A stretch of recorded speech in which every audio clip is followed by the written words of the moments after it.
Olá, gente. Vamos falar hoje do filme O Mundo Depois de Nós. Pitico, dá um adeus aí pro pessoal, dá um alô, dá um adeus. Ei, Pitico, vai lá, vai.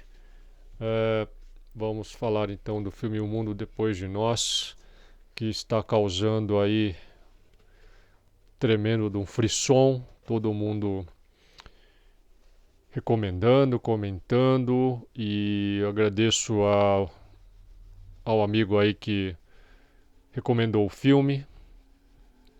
E a pedidos, estamos aqui para falar dele. Muita gente querendo que a gente fale do filme, né? E vamos então aí abordar o que há de mais candente no filme aí, mais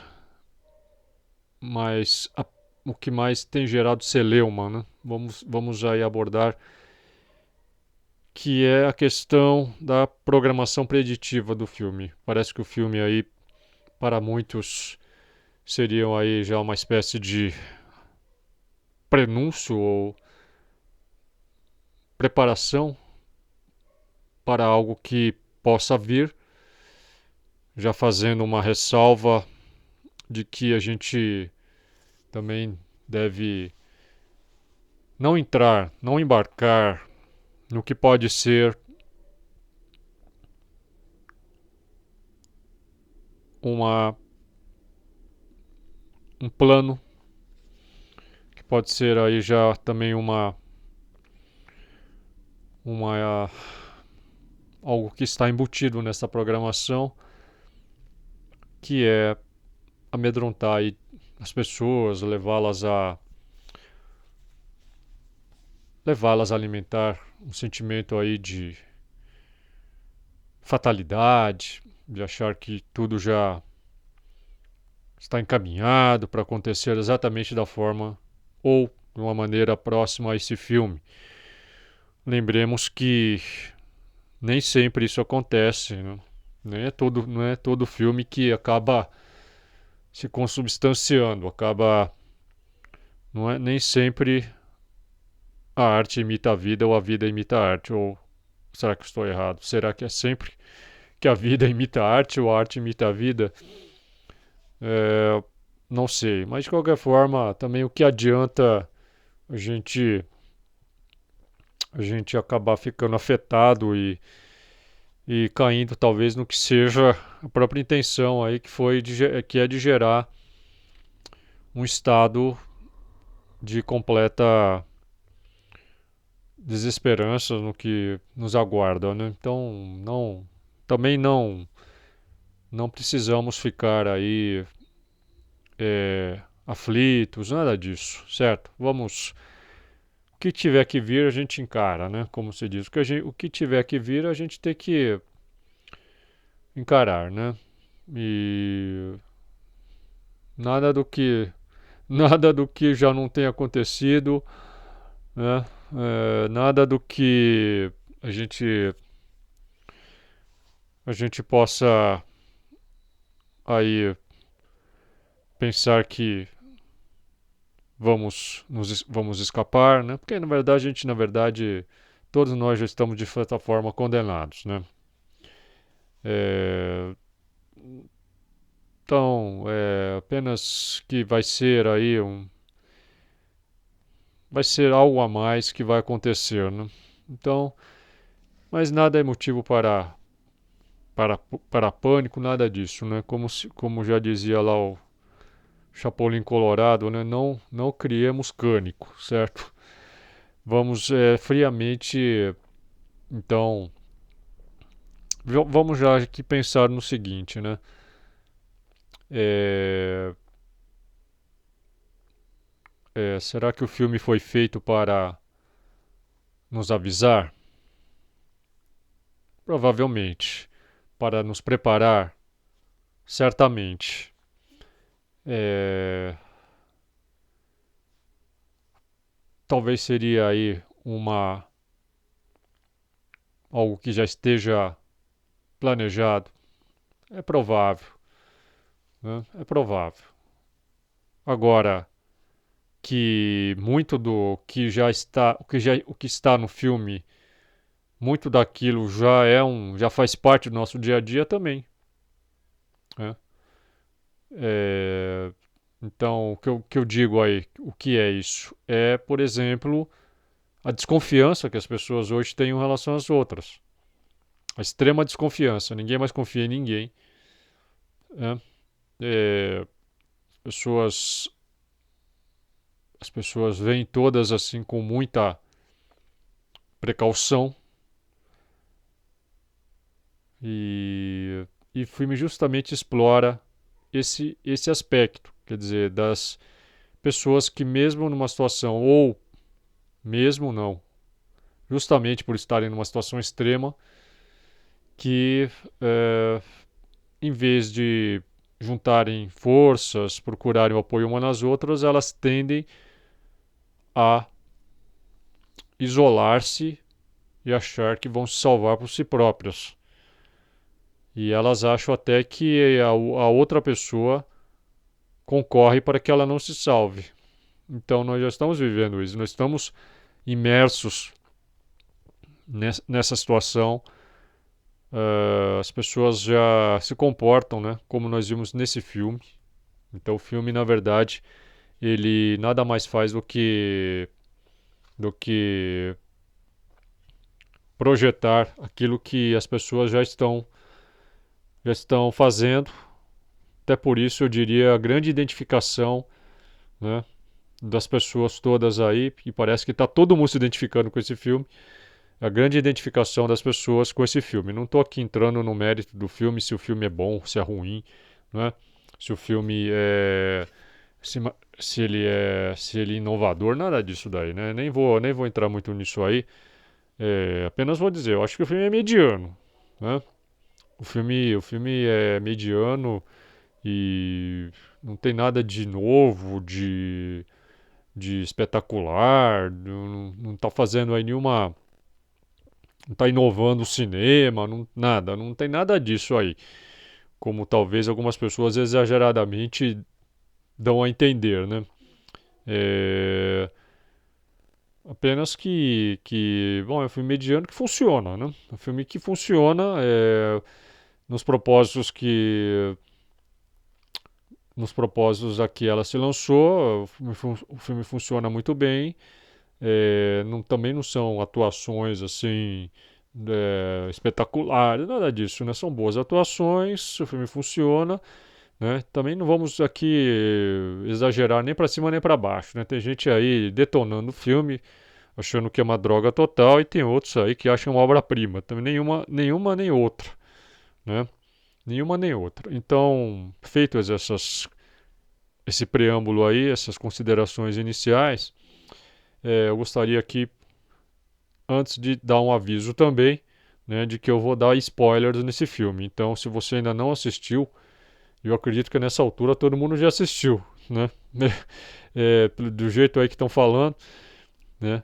E então, se você não assistiu, saiba que eu vou dar uns spoilers. E se você então prefere curtir o filme, é, curtir o filme aí, né? Aproveitar ao máximo, recomendo que você assista o filme primeiro, depois você vem assistir esse vídeo, ok? Esse vídeo vai ficar aqui no canal mesmo, não vai sair daqui, né? Espero. E o filme não vai sair daqui, você pode voltar depois e assistir o filme sem problema nenhum, ok? Então, vou dar spoilers. E segundo aí,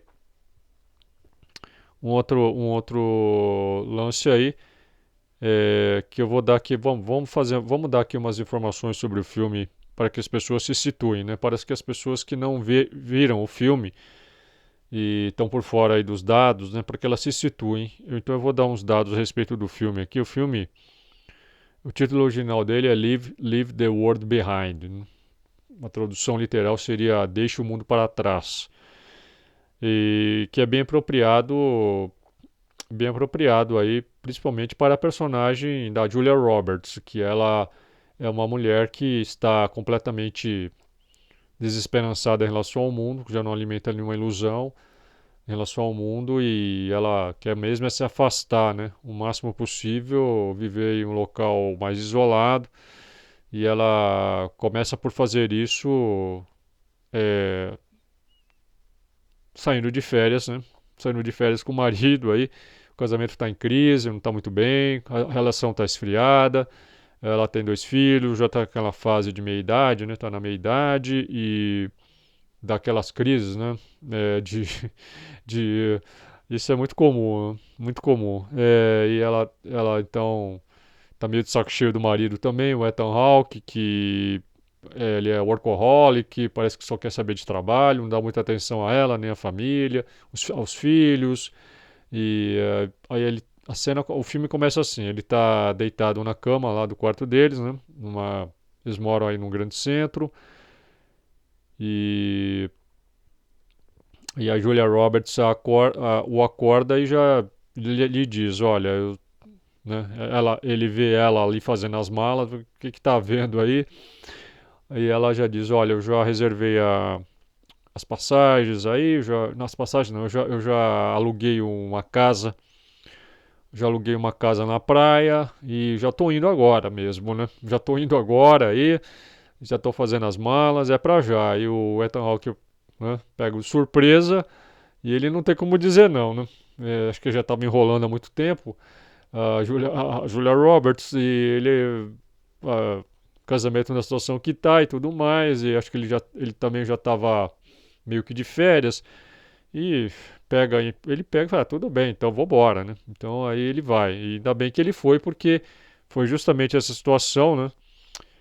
De dele sair naquele momento que o salvou, porque há um cataclisma que acaba atingindo aí praticamente todo mundo que estava aí nos grandes centros, né?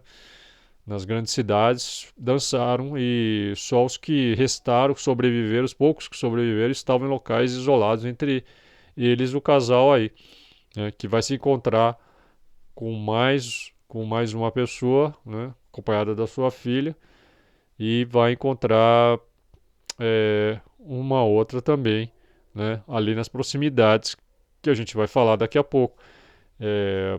Bom, esse filme foi dirigido por Sam Esmail. Eu não conheço esse diretor.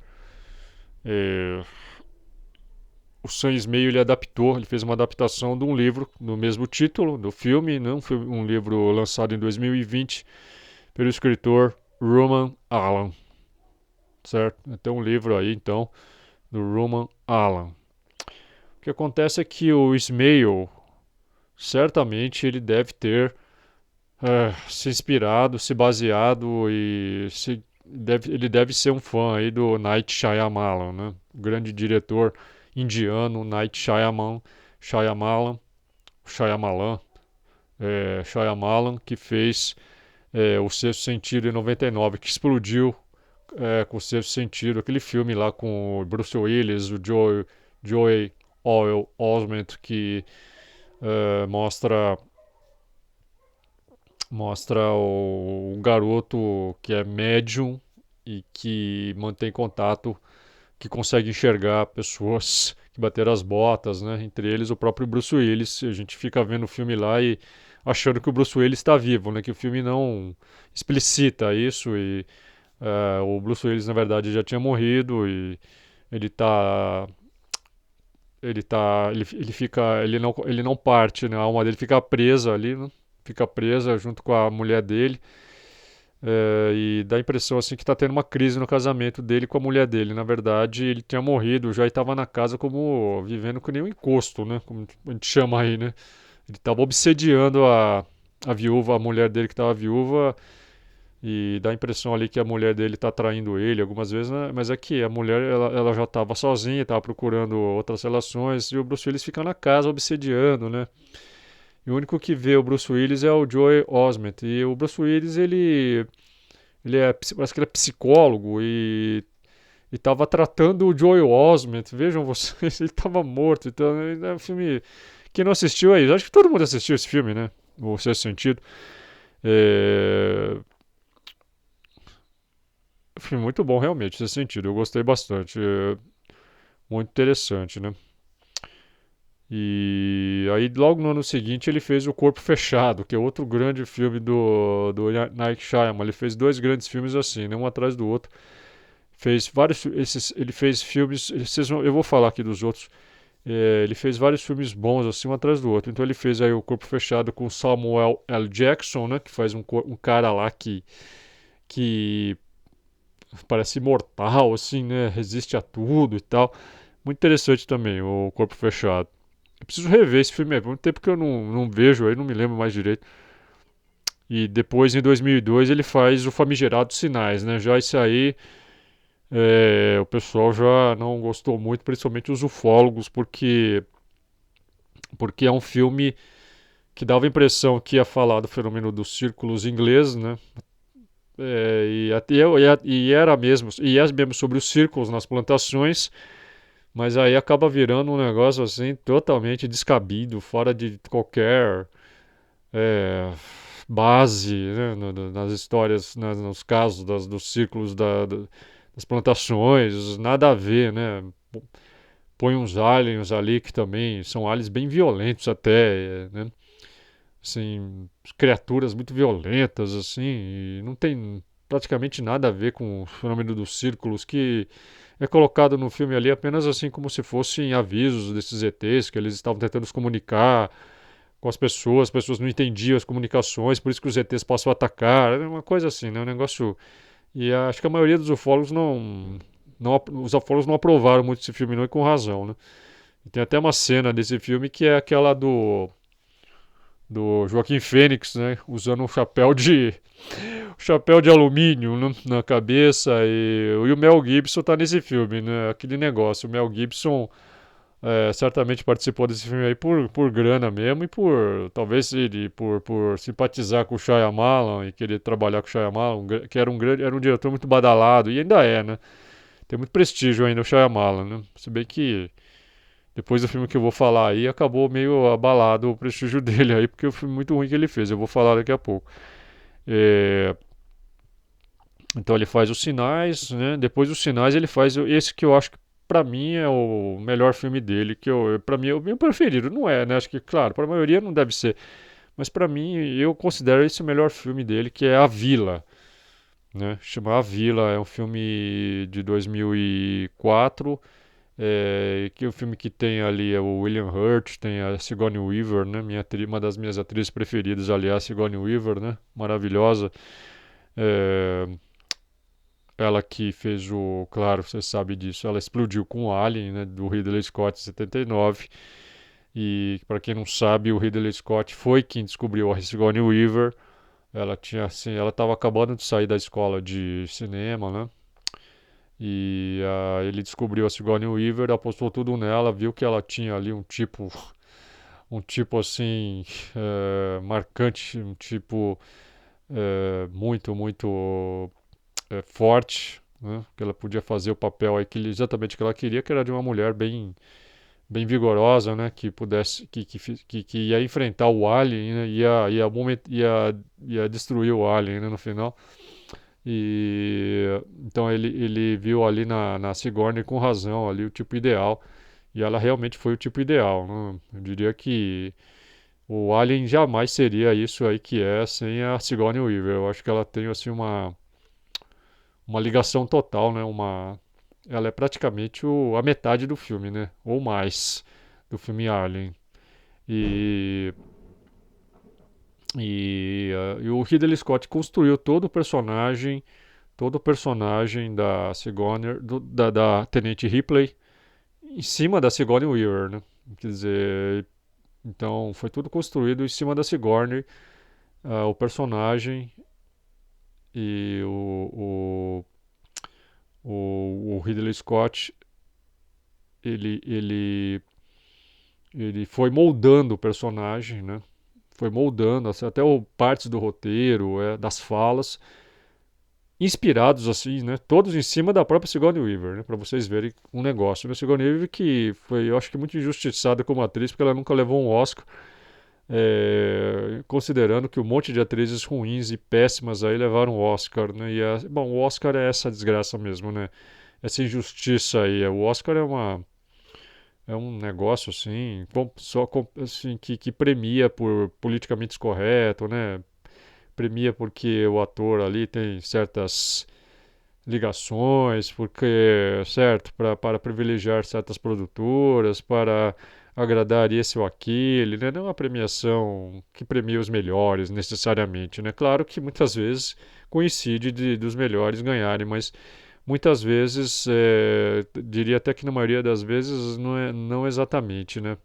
Você vê grandes diretores que não ganharam o Oscar, né? Um negócio assim totalmente ridículo, né? Assim, o Alfred Hitchcock nunca levou um Oscar, né? Um negócio assim, né? Ridículo, né? Ridículo, né? O Orson Welles, né? O maior diretor de todos os tempos, o criador praticamente, o que criou, né? O cinema, o que a gente pode chamar aí de filme que faz um grande cinema, né? Foi o Orson Welles com o Cidadão Kane, não ganhou o Oscar, quer dizer, é um negócio assim ridículo, né? Ninguém lembra do filme que levou o Oscar no lugar do Cidadão Kane, né? Eu mesmo acho que eu nem me lembro, que nem ninguém se lembra. Agora, o Cidadão Kane todo mundo se lembra, é o melhor filme de todos os tempos. E o Oscar é ridículo, realmente. E a Sigourney Weaver nunca levou um Oscar, também ela teve um azar tremendo, né? Ela concorreu.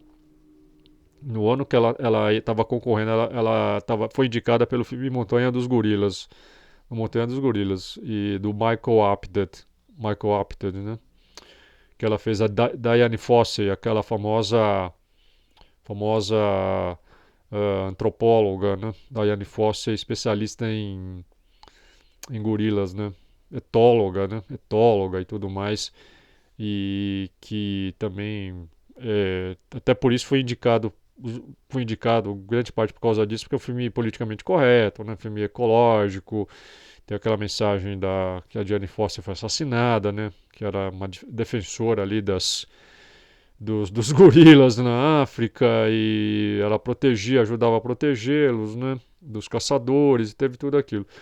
Aí ela fez esse papel, estava muito bem, né? O filme não é lá essas coisas, esse filme não é lá essas coisas, mas ela foi muito bem e foi indicada, mas não ganhou porque ela concorreu com a Jodie Foster que tinha acabado de fazer o filme lá, que, né, ela fez o papel muito forte também, né? E, bom, a Judy Foster era a Judy Foster, né? Então foi complicado. Aí a Judy Foster acabou levando o Oscar. Mas aí, então, a Sigourney Weaver tá nesse filme A Vila, né? Tá nesse filme A Vila. Sigourney Weaver, que depois ela fez Testemunha Fatal com William Hurt, né? Aquele filme do Peter Yates, fez Caça-Fantasmas, Secretária do Futuro, né? Com Harrison Ford. Só filme atrás. Só filme. Blackbuster atrás de Blackbuster, né? É, nossa, vou ficar falando aqui só da Sigourney Weaver, podia ficar só falando dela aqui, né? Todos os filmes que ela fez aí, eu acho que eu assisti praticamente todos, né? E ela chegou a voltar a fazer o Alien, né? Numa dessas continuações aí, dessas franquias até. Mas, mas voltando aí, né? Ao Shyamalan. Então, no filme A Vila aí, o que acontece? Por que eu vou falar do filme A Vila? Porque ele tem uma ligação total com o, o, o mundo depois de nós, né? Porque. Só que eu vou fazer o seguinte: eu sei que as pessoas aí vão ficar tão marara já, porque eu tô aqui, em vez de falar do filme, tô entrando em outra seara. Então eu vou deixar tudo isso para falar no final, né? Quando eu já tiver falado aqui o principal do filme aqui, eu vou deixar tudo isso aqui para falar do final e eu vou falar mais a respeito dessas ligações do filme no final, né? Porque senão o pessoal aí vai ficar. O pessoal não vai gostar muito aí. O pessoal não vai gostar, então vamos deixar. Bom, deixa eu só falar aqui do Shyamalan rapidamente, né? E aí depois em 2006 ele fez A Dama das Águas e em 2008 ele fez esse filme que acabou aí o prejudicando muito, que foi o filme chamado Fim dos Tempos, The Happening, o título em inglês, Fim dos Tempos, 2008. Filme assim, que foi uma catástrofe, né? Não porque o filme catástrofe, mas porque foi mesmo uma catástrofe muito ruim, em todos os aspectos. O filme não funcionou em nada, né? Em nada. O filme foi detonado e com razão por público, por crítica E eu mesmo considero esse filme um dos melhores, um dos piores de todos os tempos. Eu coloco esse filme como um dos piores. Mano, não só filme pior de todos os tempos mesmo. É um péssimo filme, né? Quer dizer, fim dos tempos, pior de todos os tempos. É um filme com Mark Wahlberg, aquele que fez o Planeta dos Macacos, a primeira refilmagem do Planeta dos Macacos, né, de 2001. E o Mark Wahlberg que acabou pegando essa bomba aí. E o filme é sobre o quê? O filme ele fala, o filme ele é praticamente assim, é o mesmo, quase que o mesmo enredo do Mundo Depois de Nós. É um filme que mostra assim, tá? É um patógeno que vem pelo ar, né? Que vem pelo ar e as pessoas, as pessoas são contaminadas por ele e começam e perdem o senso de autopreservação. E nisso começam a tirar a própria vida. Um monte de gente começa a morrer, assim, né? E ninguém sabe explicar como, por que, de onde veio isso, o que causou isso, né? Por que as pessoas, por que as pessoas estão morrendo, etc, né? E só se sabe aí, tem uma insinuação de que é um patógeno, mas é assim, o filme não explica nada, não, né? Não mostra nada, não se tem nenhuma resposta de nada, fica tudo no ar, como esse patógeno que vem pelo ar, o filme fica no ar, né? Totalmente no ar e termina no ar, né? E fica por isso mesmo e fica um filme totalmente vazio, né? Um filme completamente vazio. O filme parece um pastel de vento, certo? Aquele pastel de vento, você morde, não sai nada, não sai vento, só sai vento. Então seria mais ou menos isso. O filme ficou nisso e realmente assim, não, você assiste e é um tédio total, né, o tempo inteiro. Você não aguenta, né? Bom, talvez tenha gente que possa ter gostado, não sei, eu nunca vi, mas pode ser que alguém tenha gostado. De qualquer forma, né? Se você for conferir esse filme, você vai notar que ele é muito parecido com o Mundo Depois de Nós, né? Só que o Mundo Depois de Nós, ele já é um filme com o Zeitgeist de hoje, né? Seria o fim dos tempos, mais corrigido, com os seus erros corrigidos, né? Com mais elementos, com mais emoção, com mais tempero aí, né? E trazendo aí já muitos dos elementos de hoje, o filme atualizado, certo? Com todos aqueles ingredientes, né? Que fazem parte aí da culinária de hoje, certo? Então, mas o fim dos tempos certamente serviu aí né, serviu de base para este filme que agora funcionou, né? Então, vamos dizer que eles pegaram aí o plot, aí, o enredo de um filme que foi uma desgraça aí e conseguiram transformar nesse sucesso que está sendo agora, né? Bom, depois, em 2010, O Último Mestre do Mar e Demônio, dois filmes. Ele fez O Último Mestre do Mar e Demônio, 2013, After Earth, Depois da Terra, 2015, The Visit, A Visita, e 2019, para cá ele tem dirigido uma série aí chamada Servant, né? Bom, eu confesso a vocês que eu não assisti nenhum desses filmes depois do... Eu assisti até A Vila, depois eu não vi A Dama das Águas, vi O Fim dos Tempos, depois não vi mais nada do Shyamalan. Vou ver se eu... Bom, eu esqueci de mencionar aqui, 2016 ele fez um outro filme chamado Split, Fragmentado, 2019 Vidro, Glass, né? 2021 um filme chamado Tempo, Old. Eu não vi esses filmes, eu vou ver se eu é, reservo um tempo aí para assistir toda a ver conferir toda a filmografia do Shyamalan, que é um diretor que eu gosto bastante, né? Se bem que ele também, como todos os diretores, fez algumas obras, fez alguns filmes aí abaixo, né? Mas eu vou conferir aí. Bom, posto isto, posto isto, vamos entrar então diretamente aí no filme, né? Então, para quem não assistiu, acredito que a maioria já tenha assistido, mas para quem não assistiu, como eu estava falando, né? Tá lá, o filme começa assim, aí a Julia Roberts, eles vão lá para a praia, né? Até então parecia tudo normal, né? Tudo bem né? Como se diz a primeira fala do filme Vampiro de Almas, né? Do Don Siegel, de 56, baseado no livro do Jack Finney. É, Invasores de Corpos, estamos chamando de Invasores de Corpos. No começo tudo parecia bem. Então no começo tudo parecia bem, né? Tudo parecia normal. E aí que o negócio começa. Eles estão lá na praia, aí eles veem um navio, né? Tipo um navio desses petroleiros gigantes vindo na direção deles, mas vindo assim na mesma direção, sabe? Eles estavam sentados na areia, eles viam o navio vindo e o navio continuava vindo, né? O Ethan Hawke tentou falar, não tá. Isso aí deve ser um navio que está momentaneamente fora de rota, algo assim, mas ele não vai vir, ele não vai acontecer nada, né? Bom, o navio vem, não para e acaba vindo em cima de todo mundo que está ali, é, tomando sol, e todo mundo sai apavorado, lógico, espavorido, e o navio encalha ali na praia, né? Já começa o negócio ali. Aí, logo depois, começa a acontecer. Os aviões começam a cair, né? É, os aviões caem, depois, mais tarde, eles vão para uma estrada e vê os carros da Tesla, né? Um monte de carros da Tesla branco, carros brancos da Tesla, todos engavetados, todos batidos um atrás do outro. Ficam sem entender nada até que eles veem um carro vindo na direção deles da Tesla ali com toda a velocidade, vindo para bater ali, para se juntar àquela fila de carros batidos, né? E aí a Julia Roberts, ela pega o volante, ela tá lá com eles lá, ela pega o volante de maneira. Ela que assume o volante, ela que vai desviando o carro para não bater com os carros da Tesla ali numa cena bastante emocionante, né?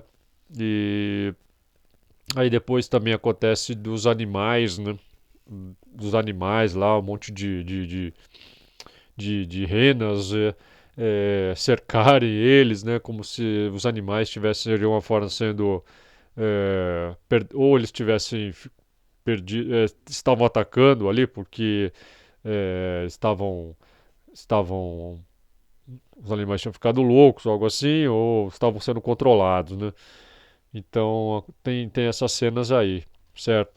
Bom, mas deixa eu falar aqui melhor, na verdade, diria que as cenas de terror realmente, né, desse filme, elas não são devido a essas anomalias que estavam acontecendo, né? Diria que todo o suspense do filme, todo o medo do filme é devido ao quê? O medo é o medo do outro, né? É o medo das próprias pessoas, que uma pessoa tem da outra, né?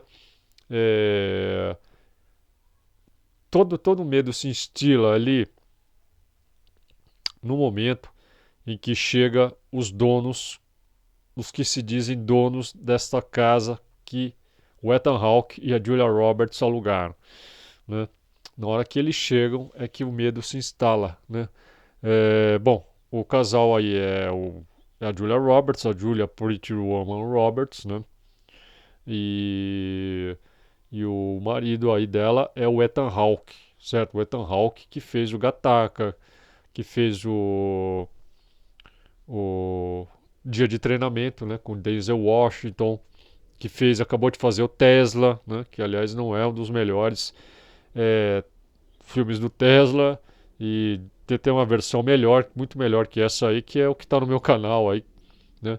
Que é com o Orson Welles, que é o Orson Welles, um filme europeu que aborda o Tesla. Eu não consegui ver até hoje uma versão melhor do que essa aí sobre a vida do Tesla, né? Tá no meu canal aí. É... Caramba. É... Então, o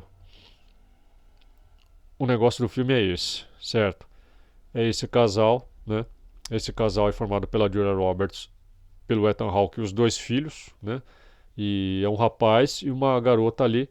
Essa garota, ela passa o tempo inteiro só querendo assistir o último episódio de Friends, porque na hora em que todo o sistema cai, né?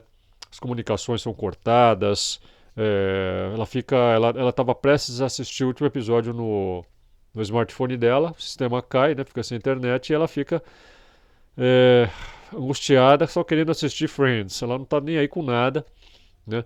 Ela não tá nem aí se o mundo tá acabando, o que tá acontecendo, ela não tá nem aí. Ela só quer assistir o último episódio de Friends. É o único interesse dela. E é uma menina meio chatinha, né? Daquelas meio chatinhas. E ela usa uma camiseta da NASA, vejam vocês, né? Da NASA, com o logotipo da NASA. Assim, é uma. é, vamos aqui tentar saber por que, que ela estava usando camiseta da NASA, tá? Daqui a pouco nós vamos entrar também nisso daí. Bom, é, bom, então tem tudo isso daí, né? Vamos colocar aqui da forma que seja mais inteligível. Bom, acontece então do navio, os aviões começam a cair, acontece tudo isso, por quê? Porque conforme eles têm esse vislumbre, porque nada fica claro no filme, né? Assim como no fim dos tempos, nada fica claro, né? Nada é esclarecido, fica tudo sugestionado, dá-se a impressão, né? Dá-se a entender, a gente pode depreender que houve ali algum tipo de ataque de pulso eletromagnético, né? Isso é que dá a entender, porque quando eles ligam na televisão, a televisão está fora do ar, só tem ali uma tela azul, algo assim, e uns letreiros, avisos dizendo assim que houve um ataque, né? Que houve um ataque e todos os sistemas caíram e o governo ali, né? Aqueles negócios de sempre, falando para a população ter calma, para continuar acompanhando e procurarem abrigos, né? Se fala para as pessoas ir procurarem abrigos subterrâneos lá, se refugiarem porque está acontecendo um ataque e eles, nem eles sabem direito o que é, né? Mas para as pessoas procurarem se abrigar, não entrarem em pânico, aquela coisa. E é só isso que eles sabem, porque os smartphones estão assim, estão sem sinal, né? Então as pessoas estão às cegas, né? Estão sem GPS, estão sem saber de nada, né? Então vocês imaginam que esse aí talvez seja um dos maiores, algo que mais deixaria as pessoas hoje em pânico e amedrontadas, né? Imagine, imagine aí, todo mundo hoje é dependente disso aqui, totalmente dependente disso aqui, né? Do smartphone aí. É, ninguém vive sem, quase que virou um apêndice das pessoas, praticamente um apêndice. E a primeira coisa até que as pessoas fazem, né? Todo mundo faz aí quando chega em qualquer lugar, é ver se tem sinal, né? O cara já saca isso aqui para ver se tem sinal, né? E para ver se tem internet, para aí já, né? A pessoa fica atônita se chegar num lugar que não tiver sinal, né? Ela sente que está assim desconectada com tudo e com o mundo e, né? Tem algumas que ficam ali até em pânico, pô, não tem internet e tal. Então é isso, o filme mexe muito com isso, certo? Imagine então essa situação, gente, né? Que toda a comunicação caiu, ok? Que toda a comunicação caiu, que os sistemas caíram, né? E então a ideia inicial é que houve o quê? A impressão inicial, que houve um ataque de pulso eletromagnético, né? Se acontecer algo assim, então seria algo semelhante ao filme, quer dizer, todos os sistemas caem e não só, né? Tudo que tiver nos computadores, né? Os dados, os gravados em HDs, tudo isso aí também pode ser apagado, né? Se isso for apagado, todo o dinheiro aí digital, hoje a maioria das pessoas, o dinheiro das pessoas, quase todo é dinheiro digital, né? São simplesmente um e zeros no computador, né? É, são um e zeros no computador, né? E então, de repente, numa situação dessa, todo o dinheiro, aí todo o sistema financeiro entraria em colapso total, né? Porque todo o dinheiro desapareceria assim no piscar de olhos. É como aconteceu aí nessa última crise dos bitcoins, né? Que bilhões de dólares sumiram assim, esfumaçaram, desapareceram, né? Da noite para o dia. Quer dizer, o cara tava ali com um monte de grana ali no Bitcoin, quando ele acordou tinha nada, né? Quase nada. Esfumou, né? Então é o mesmo aí que esse filme sugere que pode acontecer, né? Tá aí o perigo aí das pessoas que confiam muito nesses sistemas e que põem tudo nisso, né? E acham que estão seguras e na verdade no caso de um ataque de pulso eletromagnético, de um blackout, né, como que é mostrado também no filme Blade Runner 2049, em que eles mostram ali que teria havido um blackout lá pelo ano 2025, por aí, né, e que teria apagado todos os dados e, assim, as pessoas que tinham só fotos de família em formato digital perderam tudo, né. E tem até um local lá que é uma espécie de arquivo que guarda tudo que eles puderam recuperar e eles guardam fragmentos, né?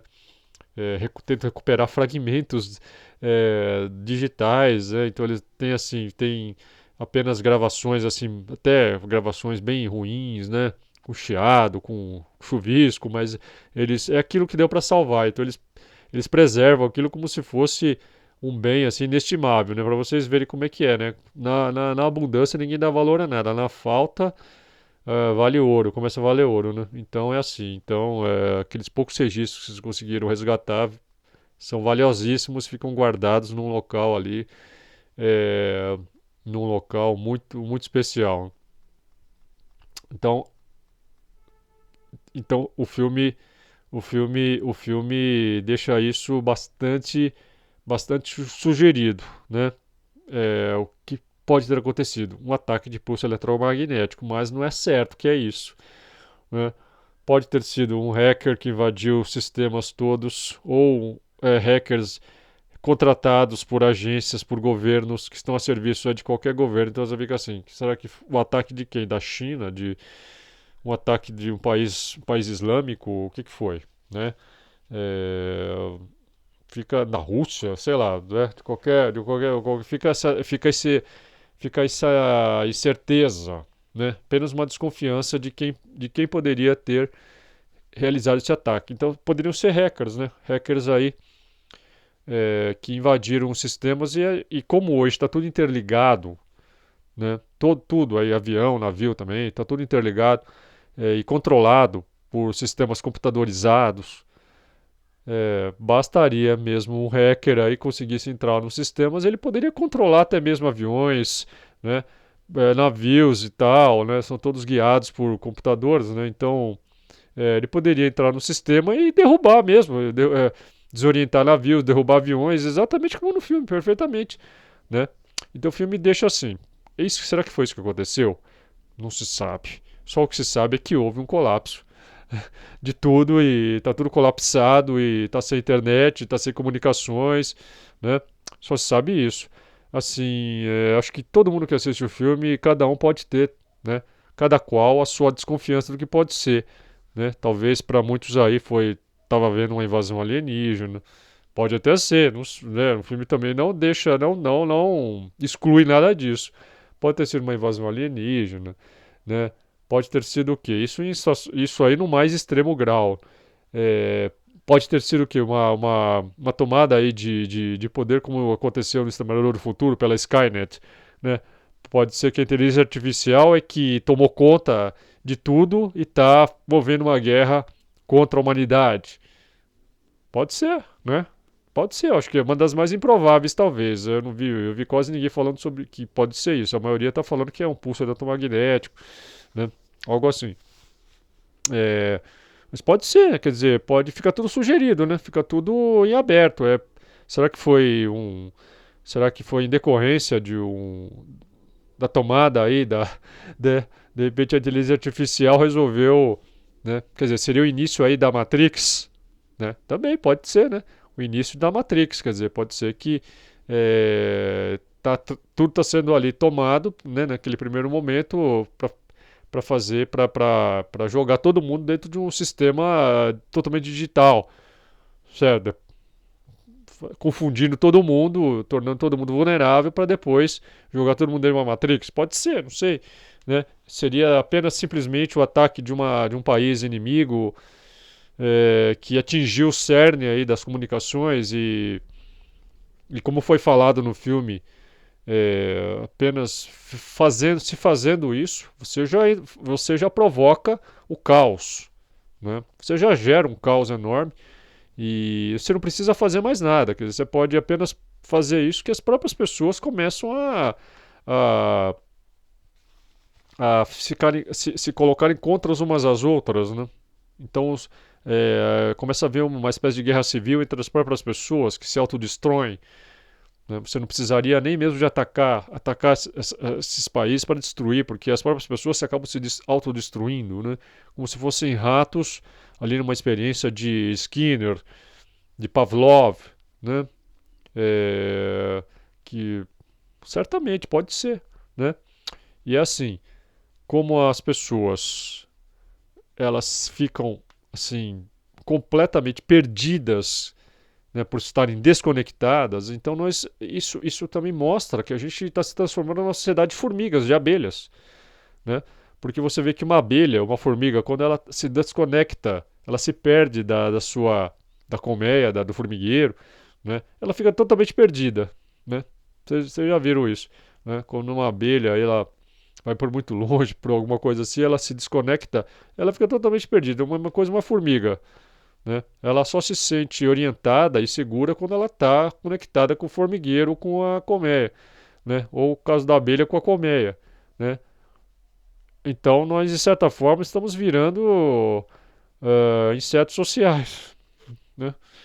Estamos no mesmo caminho, porque todo mundo hoje ela só se sente segura, né? Só se sente plena se ela estiver conectada o tempo todo, né? Conectado todo nessa rede, aí, nessa grande rede que é uma colmeia. Teu filme também sugere isso, né? É, o medo, então ele começa mesmo, o medo começa quando o casal, né, depois de já ter constatado o que estava acontecendo e tá ali totalmente a cega, sem saber o que está acontecendo, né? Eles estão ali na casa lá, que é uma mansão, na verdade, certo? É uma mansão. E aí bate na porta quem? É um, um, um sujeito com a filha dele, dizendo-se os donos da casa, ok? Os donos da casa falando assim, olha, nós estamos passando aqui, né? Vocês já estão sabendo o que aconteceu aí, aconteceu alguma coisa aí, algum um cataclisma aí e tal, né? E nós estávamos por perto e resolvemos que o melhor seria a gente ficar aqui, né? Só que aí o que acontece? É aí que o negócio começa. Na hora que eu vi essa cena, primeira frase que me veio à cabeça foi aquela do Jean-Paul Sartre, do filósofo Sartre, que ele dizia que o inferno é o outro. Né? Eu já pensei, tá aí, ó, porque o inferno começou aí principalmente para Julia Roberts, que ela não, a última coisa que ela queria era a companhia de alguém, né? Porque ela estava justamente ali querendo ficar longe de tudo e de todos e de repente chega ali aqui, o sujeito que alugou a casa para ela. Porém é o seguinte, ela não tinha visto, ela não conhecia na verdade quem havia alugado. Ela não sabia, tinha a mínima ideia que eram eles, né? Porque ela alugou pela internet ali simplesmente reservando ali pela internet, ela nem sabia quem era, né? Da mesma forma, os donos da mansão não tinham a mínima ideia de quem para quem eles tinham alugado, né? Então não é como antigamente que as pessoas sabiam, porque as pessoas iam tratar pessoalmente, né? Antigamente era assim, a pessoa ia tratar pessoalmente com o dono da casa, e só que isso aí não é mais assim. Então, a Julia Roberts fica ali totalmente encafifada e desconfiada, né? E falando e querendo convencer o Ethan Hawke a não deixar esse casal entrar, né? E o Ethan Hawke, como um cara bacana, legal, né? Tipo legal aí, ele fala não, não, né? Vamos deixar entrar aí, vamos, né? E aí a Julia Roberts puxa ele e fala, ó, não tá vendo aí que podem ser pessoas que estão querendo nos enganar, estão querendo se passar pelos donos da casa, porque eu não tenho a mínima ideia de como é que eles são, né? Eles estão simplesmente dizendo aí que são os donos da casa e tal. Aí ela até pede um documento lá pro pro cara e o cara põe a mão assim, ele tá vestido de, acho que de smoking, né? Acho que eles estavam numa festa, algo assim. O cara põe assim, falei, ih, rapaz, eu esqueci os meus documentos ali no bolso, ali na festa, ali eu deixei, esqueci. E, poxa, né? Bom, você, qualquer um aqui, você não ficaria também desconfiado? Como é que aí fica aquela pergunta, né? Quem aqui deixaria esse casal, esse sujeito e a filha dele entrarem? Quem? Né? Acho que muita gente não deixaria, né? E ainda mais pelo fato, bom, veja, era uma situação ali inesperada que estava acontecendo, né? Extrema. É, uma situação normal, claro que não, porque se enquanto você está com a casa alugada, você é dono daquele espaço, certo? Você alugou, né? Momentaneamente você é dono daquele espaço. Mesmo os donos da casa não podem entrar, invadir aquele espaço, certo? Mesmo eles sendo os donos, né? Então, até em termos legais, por isso mesmo, os donos da casa, eles pedem permissão, certo? Eles vão lá e batem, eles podiam pegar e entrar de uma vez, né? Mas eles pegam e batem na porta, pedem permissão e falam, olha, fomos nós, né? Por favor, aí, deixa a gente entrar. Bom, aí depois ali, de muito bafafá, muito bate-boca, finalmente a Julia Roberts acaba cedendo, né? E esse sujeito e a filha entram, né? Entram. Aí aquele negócio,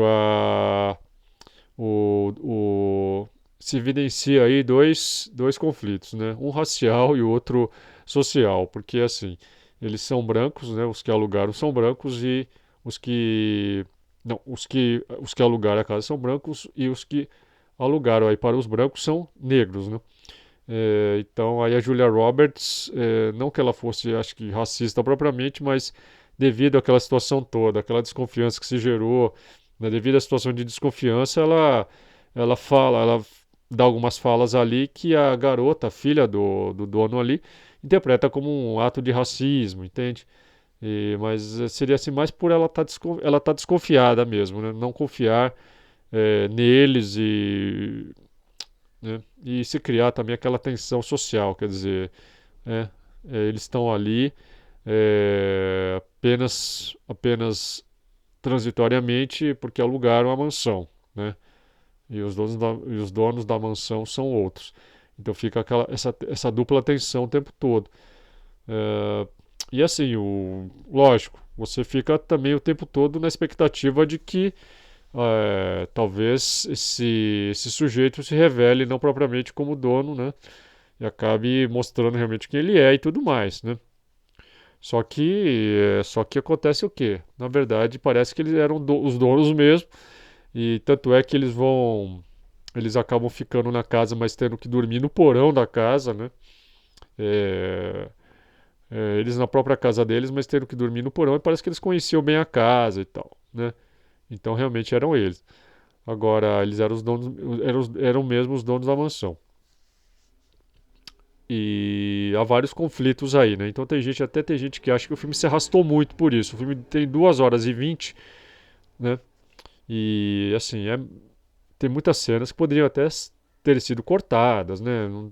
Cenas desnecessárias que não precisariam estar aí no filme, mas ficaram no filme e tornou o filme bastante longo. Se bem que algumas pessoas que assistiram falaram que acharam que o filme flui, né? Então tem um bom ritmo, o filme não perde o ritmo, não perde o pique e continua. Realmente, o filme ele atrai, né? Você começa a assistir e não quer parar mais porque você quer ver, né, o que vai acontecer no momento seguinte, o que vai, né, até o final. Você vai vendo até o final, né?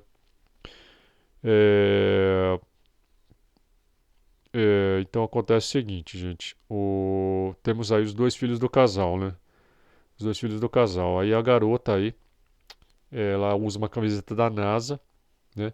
E a única coisa que ela se preocupa, a única coisa que ela almeja é assistir o último episódio de Friends, né? Então me parece assim, ela usa uma camiseta da NASA e é como se estivesse dizendo assim, ó, olha, a NASA não tá nem aí para você numa situação dessa, não pode fazer nada, né? E não tá nem aí. Acho que seria mais ou menos esse o recado.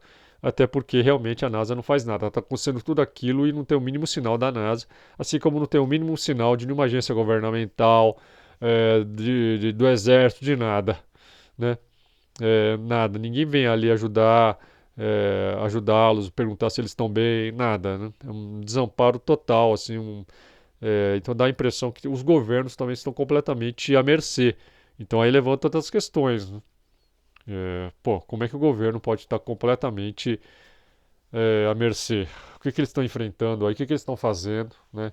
Porque não se mostra nada, você não vê nenhuma atividade ali governamental, oficial, nada, certo? Então é assim, parece que também todo o sistema de proteção, de defesa está inutilizado, né? Porque você não vê nada, nenhum tipo de ação, né? Então o que foi isso? Isso aumenta ainda mais o medo. Você imagina estar numa situação dessa, né? E você não vê assim nem mesmo nenhum tipo de sinal de que possa haver uma ajuda, né?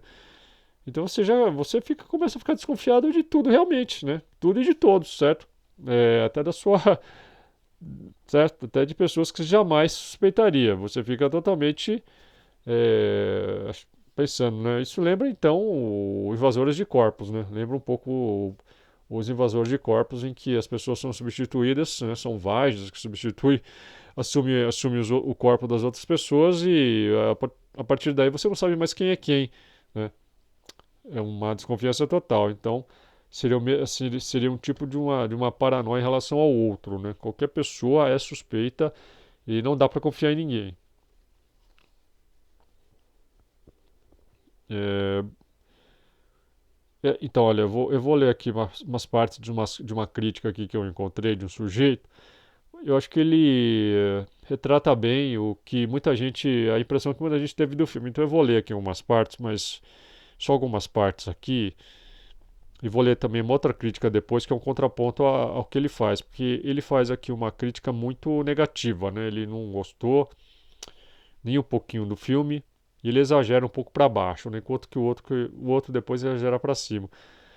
E vou fazer uma espécie de copy-desk aqui do que ele escreveu, porque tá cheio de erros o texto dele aqui, não tem vírgulas, não tem acentos onde não deveria ter e não tem onde deveria e por aí vai, né?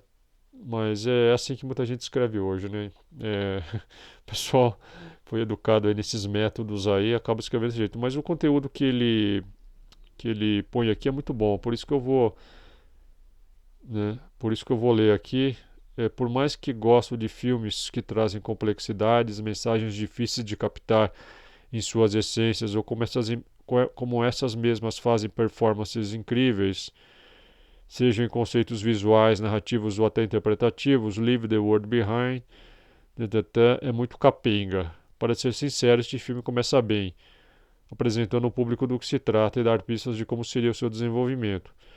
Porém, ele decai a partir do segundo ato, no desenvolvimento das boas e pequenas ideias do primeiro ato. Quando pai e filha, interpretado por Mahershala Ali, então o nome do ator é Mahershala Ali, e a filha dele é Mihala, pela atriz Mihala. Eu acho que ambos possuem acréscimos fantásticos em seus personagens, mas como os entrega é muito ruim. Também a rivalidade em comum mostrada entre Ruth e Amanda, Julia Roberts e Ethan Hawke até começa bem, mas depois disso é desperdiçado com ideias bem comuns. Então, aí eu acho que ele está certo mesmo, né? Caiu em muitos clichês. A montagem desse filme também que acerta em alguns momentos, mas me faz questionar do porquê usá-las daquelas formas. Certo. O uso de alguns planos mais semi-abertos, alguns movimentos de câmera desnecessários, ainda que tenha um impacto em comum em cada telespectador. Bom, eu acho que movimentos de câmera eu achei bastante convencionais. Eu não vi nada assim, não. Não vi. Eu acho que bastante convencional e as cenas assim não comprometem, também não chegam a ser, né, um negócio que te deixa entusiasmado, né? São cenas comuns. Ainda temos os filhos do casal, né? Tal. Ambos conseguiram entregar personagens admiráveis, mas aí está um problema. Embora gostei do que é feito neles, o conceito e prática é totalmente diferente, principalmente na parte da menina, que se sente a incompreendida da praça, mas é só uma guria chata pra caramba. Enfim, O Mundo Depois de Nós é um filme até simpático, mas desperdiça suas 2 horas e 20 com muita encheção de linguiça, com as piores ideias que possamos imaginar. Também não é tão. Não é assim, então. Né? Enche um pouco de linguiça, assim, com as piores ideias que possamos imaginar. Bom, também não é assim. Vale a pena se você procura um filme tópicos daquele vídeos de final explicado. Filme. Nossa, filme deve ser filme top, né? De final explicado, mas é uma mesmice total. Patético e bem medíocre. Bom, também não é tão ruim assim. Só que esse aqui vai fazer uma consideração exagerada demais. Olha só. Tô vendo a galera criticar o filme por não ter sido óbvio. KKK. Gente, é suspense. Isso foi feito com maestria. Bom, maestria, exagero. E para gerar desconforto, nos deixar confuso quanto ao que está sendo mostrado, assim como os personagens não sabiam o que estava acontecendo. De fato, nós aqui também fomos engolidos por essa sensação de não saber o motivo. Ok. Filme incrível, gerou suspense do início ao fim sem perder o ritmo. O filme começa num ritmo onde tudo aponta para algo clichê, mas ao longo da trama vai se desenvolvendo e nos envolvendo muito bem. Não, tem muito clichê. Vem ver como seria aquela situação na perspectiva das duas famílias quando se encontram é muito bem escrita, realmente. Aquele primeiro momento onde os protagonistas se encontram tarde da noite, gerando aquele ar de suspense e mistério, nos fazendo questionar que talvez eles podem não ser donos de fato e foram fazer algum tipo de serviço, entre aspas, para a família hospedada. E também ver o comportamento da Julia Roberts com aquela desconfiança e algumas falas dando a entender que ela é uma pessoa racista. Cria já um roteiro na nossa cabeça, nos fazendo achar que o filme vai caminhar por uma direção totalmente diferente do que realmente é. Os pontos vão se. Não, de fato. Os pontos vão se ligando ao longo da trama, que foi dividida em partes, e só então a gente começa a entender, entre muitas aspas, o que está acontecendo de fato. Todas as incertezas e inseguranças de uma família com a outra vai mostrando todo o conceito que é apontado em um dos diálogos finais, né, onde o Mahershala aí fala com outro pai, com Ethan Hawke dentro do carro e revela de fato o que sabe sobre o que está acontecendo. Né? O final do filme pode ter deixado muitas pessoas frustradas por não ter sido explicitado o que aconteceu. Porém, particularmente, a genialidade, bom, aí também é exagero, de um roteiro original como esse não deixou nada a desejar. Bom, é exagero total. Fica totalmente subentendido o que houve e todas as pontas soltas fazem parte do caos que foi instaurado, como é mostrado em alguns diálogos em determinados momentos do filme. Conclusão: se você gosta de uma trama de suspense que fuja do óbvio e que tenha um roteiro bem escrito e que você precisa de fato usar a cabeça para entender e prestar atenção nos diálogos, vá fundo, que esse é um prato cheio. Fora a fotografia do filme, que é bem diferente em dados momentos, aumentando ainda mais algumas sensações de que o filme passa. Filmão, bom, não é tão diferente não tem nada de diferente.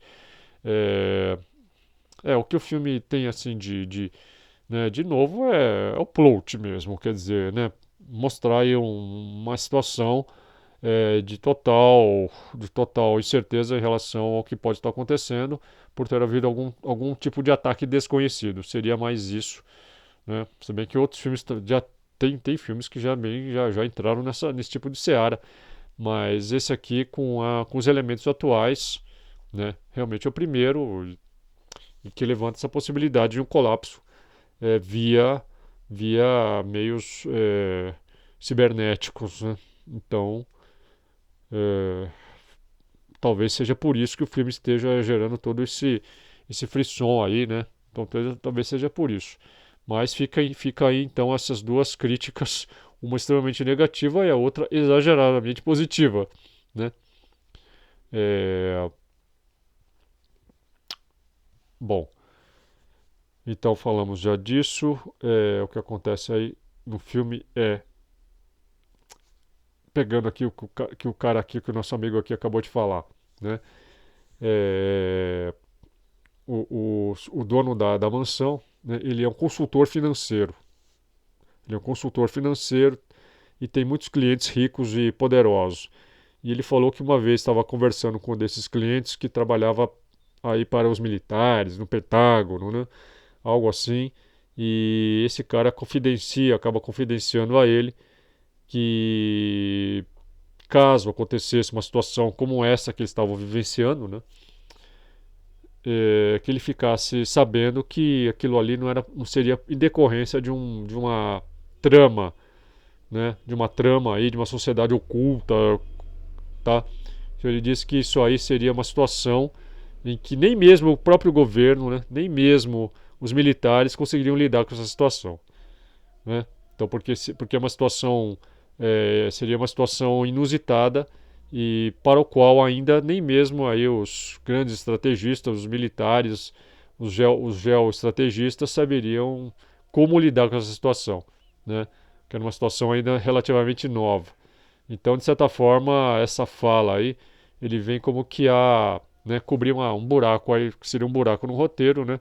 De que, pô, é, por que que tudo isso está acontecendo e não aparece um militar, não aparece nenhum policial, nenhum órgão de segurança, nada para dar um auxílio, nada. Então a sugestão que fica é, olha, está acontecendo nada, tá todo mundo aí desapareceu, né? A população parece que se desvaneceu aí porque nem mesmo aí os órgãos de segurança puderam fazer algo.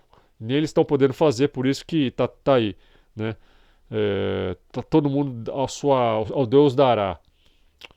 É, e fica então todo mundo, né? Ao Deus dará. Então, quando tem a cena do rapaz, do filho do Ethan Hawke, que tem um problema sério, não se sabe que problema é esse, por que que aconteceu, pode ter sido, como foi sugerido, um patógeno, pode ter sido um ataque ali de micro-ondas, né, um tipo de frequência que acabou afetando só o rapaz, porque os outros não são afetados. Aí o Ethan Hawke tem que fazer ali, tem que revirar, tem que fazer mundos e fundos e para buscar uma ajuda aí para o rapaz, né, algum remédio. E ele foi nesse momento que ele tentou lá, ele foi para a estrada, ele acaba se deparando com um drone que joga um monte de folhetos, aquele tipo de folheto assim, como acontece em todas as guerras, né? Que se joga panfletos nos aviões, passa jogando panfletos para tentar dissuadir a população ou convencer a população de algo, para cooptá-la, algo assim, mas jogando alguma desinformação, né? Ou para gerar medo, acabar com a moral das pessoas. E acontece isso, só que é um drone que joga um monte de papel. Parece até um ataque a cena, né? Parece até que está sendo atacado ali, mas era só papel. E aí o Ethan Hawke guarda uma dessas mensagens, é uma mensagem toda escrita em árabe, né? Não dava para entender nada, mas dando a entender assim de que era um ataque islâmico, né? Porque estava tudo escrito em árabe, era algum recado, então fica assim, fica com aquela impressão. Acho que foram um ataque de islâmicos, né? Mas aquilo ali poderia ser simplesmente uma forma de fazer as pessoas, uma prestidigitação para fazer as pessoas olharem para o outro lado, para o lado errado, né? E pensarem que, na verdade, quem estava atacando seriam os islâmicos. Então fica esse negócio. Não dá para saber exatamente quem, né, qual era a finalidade daquele papel, né? Bom, aí na hora que ele está fugindo é que aparece a chicana, né? Aparece a chicana, ela é uma chicana falando espanhol e ele não ajuda a chicana. E ele fala, don't speak Spanish, não estou entendendo nada. E ele deixa a chicana ali, né? Sozinha ali no meio da estrada, pedindo socorro desesperada, né? E ela falando assim, eles estão vindo, não sei o que, algo assim, né? Eles estão vindo, não sei o que, vão me pegar, tal, me ajuda, me acuda, acuda-me, acuda-me. E o Ethan Hawke fica com uma medorreia desgraçada e da mesma forma, olha só o negócio, né? É um contraponto aí, porque o Ethan Hawke é aquele cara de bom moço, que você jamais esperaria que ele deixaria alguém na mão e ele acaba deixando a mulher na mão. Ele abandona a mulher lá e se manda, mas por instinto de autoproteção, seguindo um instinto de autoproteção e pensando na família dele, obviamente, né?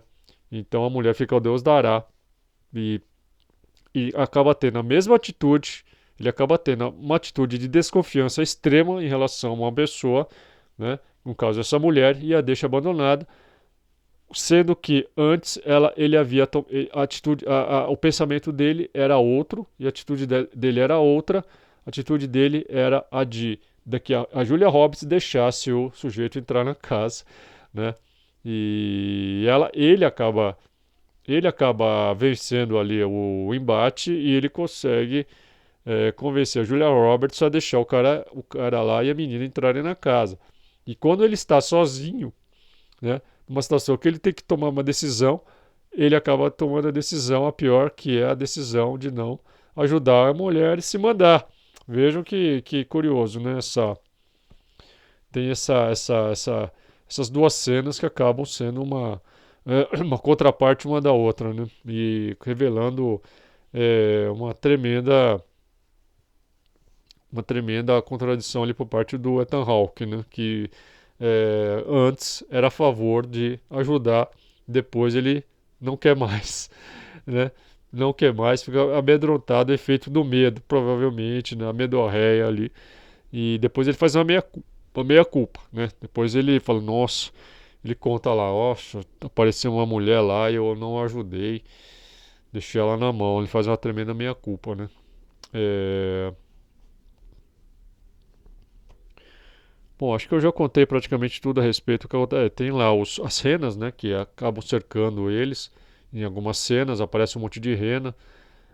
Então dá a impressão assim que os animais ou ficaram loucos, né, por efeito de algo aí que jogaram no ar, não sei, ou na verdade estão sendo controlados mentalmente por via frequências de rádio de telefone celular, né? De acordo com o projeto Pandora, aí, que foi desenvolvido aí no final dos anos 60, né? Eu escrevi uma matéria enorme sobre isso, falando de todos esses projetos, e falo do projeto Pandora, está no meu Patreon. Então, talvez esses animais estivessem sendo controlados, né, provavelmente via certas frequências que estavam sendo emitidas das torres, né, estavam controlando esses animais aí, que é perfeitamente possível, né? Se você pode fazer isso aí também com seres humanos também. Os seres humanos podiam estar sendo também por frequências emitidas por antenas aí, né? Poderiam estar perfeitamente sendo também controladas, né? É, E onde é que esse filme ele vai fazer uma ligação assim quase que perfeita com os outros filmes do Shyamalan, né? Sendo que esse filme poderia ser perfeitamente o filme do Shyamalan, né? E o diretor certamente deve ter buscado referências, inspirações no Shyamalan. Você tem no filme A Vila uma espécie aí já, né? Você tem um encaixe com esse O Mundo Depois de Nós. Por quê? No filme A Vila, do, do nosso amigo Shyamalan, um filme de 2004, né? Com com o Joaquin Phoenix, como eu falei, com a Sigourney Weaver, com a maravilhosa Sigourney Weaver, com o William Hurt, né? E com a filha do Ron Howard. Vamos ver se eu me lembro aqui o nome dela. Como é que é o nome dela? Carambola. Deixa eu ver se eu me lembro o nome da filha do Ron Howard. Bom, eu não me lembro, mas ele sabe que é a filha do Ron Howard, né? Aquela ruivinha e que ela fez aquele episódio emblemático, o Nosedive do Black Mirror, né? Que ela fez aquela do sistema de crédito social, que as pessoas todas são avaliadas pelos pontos, né, que vão recebendo aí pelas redes sociais, como já está acontecendo, como acontece hoje, né? É, então as pessoas têm maior ou mais status e melhor cotação e acesso as coisas de acordo com as avaliações que elas recebem das redes sociais, né? Algo que já acontece também. Então foi a filha do Ron Howard nesse filme. Acontece então. O que acontece? Vamos ver aqui o paralelo. Né? Enquanto que no filme O Mundo Depois de Nós, o filho do Ethan Hawke, ele sofre o problema e o Ethan Hawke tem que fazer mover céus e terra para encontrar alguma ajuda para ele, né? No filme A Vila, acontece do Joaquin Phoenix ser esfaqueado. Joaquin Phoenix, que é filho da Sigourney Weaver no filme, ele é esfaqueado um ato de ciúmes de uma menina que fica enciumada porque o Joaquin Phoenix prefere a filha do Ron Howard, né? Que ela inclusive é cega, né? E dá uma facada e ele fica ali precisando de medicamentos, de certos recursos apropriados, né? E eles estão vivendo ali naquela situação de século XIX, né? Então eles vivem como os Amish. Os Amish que andam de carroça, né? que faz tudo artesanalmente, certo? Que vive como se fosse no século XIX. Então, o William Hurt decide encarregar a filha dele, né, que é a filha do Ron Howard, para sair, né, transpor ali os muros da vila e ir até uma portaria que ficava ali logo no lado de fora, né, de alguns guardas que eram encarregados de tomar conta de não deixar ninguém entrar no local, né, já que esses milionários aí que fizeram esse construto, né, essa vila aí, que é uma espécie de Matrix, também deixa de ser uma espécie de Matrix, né, uma espécie de reino do príncipe Gautama, né? Lembrando aí que o príncipe Gautama foi criado, né? Uma espécie de uma coisa semelhante aí que está do filme A Vila, quer dizer, uma propriedade totalmente fechada. O pai dele, quando recebeu o prognóstico dos astrólogos, que assim que o Buda nasceu, né? Também é igual, parece com aquele episódio dos reis magos quando vão visitar Jesus, né? É, os astrólogos eles vaticinam que o Buda, o príncipe Gautama, ele iria, se ele não se tornasse rei quando crescesse, ele iria salvar o mundo, ele ia ser uma espécie de salvador do mundo, só que para isso ele iria abandonar, né? Ele não iria ser rei, ele ia abandonar o reino e ia embora, né? Ia para o mundo, né? Para poder justamente ajudar o mundo. E aí o pai dele fica preocupado e fala: eu não quero deixar que o meu filho vá embora, né? Eu quero que ele se torne o meu sucessor. Então o que ele faz? Ele cerca todo o reino, né? Faz um construto, né? Ele cerca todo o reino e resolve criar o Gautama ali, só apenas ali, e fala assim: ó, aqui dentro não pode entrar gente doente, velhos, né? Não pode entrar ninguém feio, ferrado. Aqui é só gente bonita, maravilhosa, para que o meu filho jamais queira sair daqui, né? E até o pai dele dá 40 mil dançarinas para ele, né? Ele vive ali num reino paradisíaco, certo? Só que o que acontece, né? Buda é o Buda, né? Ele estava destinado a ser o Buda. Um dia ele estava passeando nas imediações, né? Quase que ali. Ele gostava de andar de cavalo, principalmente o Gautama, né? Estava dando passeio de cavalo. Um dia ele acabou indo um pouco mais distante, né? E o pajem dele lá, o que o acompanhava, não segurou, ele acabou vendo, né? Ele vislumbrou um velho longe, falou: nossa, o que é aquilo? Ele nunca tinha visto um velho na vida dele, né? O que é aquilo? Aí o cara que eu acompanhava falou assim: ó, é um velho, né? Mas o que é isso? É um velho? É o seguinte, você não sabia, né? As pessoas envelhecem e morrem, né? Ele ficou chocado, né? O Gautama falou: nossa, é mesmo? Caramba, como pode isso, né? Aí outro dia ele estava andando de cavalo lá e aí ele viu de longe assim uma pessoa morta, né, caída no chão. Ele falou: o que é aquilo? O cara que acabou falou: é uma pessoa que morreu, né?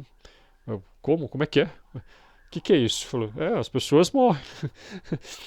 As pessoas um dia, por um motivo ou outro, por doença ou velhice, as pessoas morrem. O Gautama não tinha a mínima ideia que isso aconteceria, né? Que isso acontecia. Ele nunca tinha visto isso. Falou: é sério? Quer dizer que eu vou morrer também? Tu não é? Você vai morrer, todo mundo vai morrer. Né? Seu pai, o meu pai também é o seu pai, né? Sua mãe, as dançarinas, todo mundo um dia vai morrer. Aí o Buda falou: nossa, o Gautama falou: nossa senhora. Aí também teve outro dia lá que ele viu uma pessoa passando fome, né? Um cara magro. Ele falou: o que é aquilo lá? É o cara que está passando necessidade lá, ele não tem comida. O Gautama falou assim: é o seguinte, olha, eu nunca vou descansar, nunca vou ter paz na minha vida enquanto eu não descobrir um jeito de acabar com a fome, com a velhice e com a morte, né? Então ele acaba saindo do reino e acaba abandonando as dançarinas, todo aquele luxo, toda aquela maravilha para ele sair no mundo sem nada. E vai meditar lá embaixo de uma árvore, né?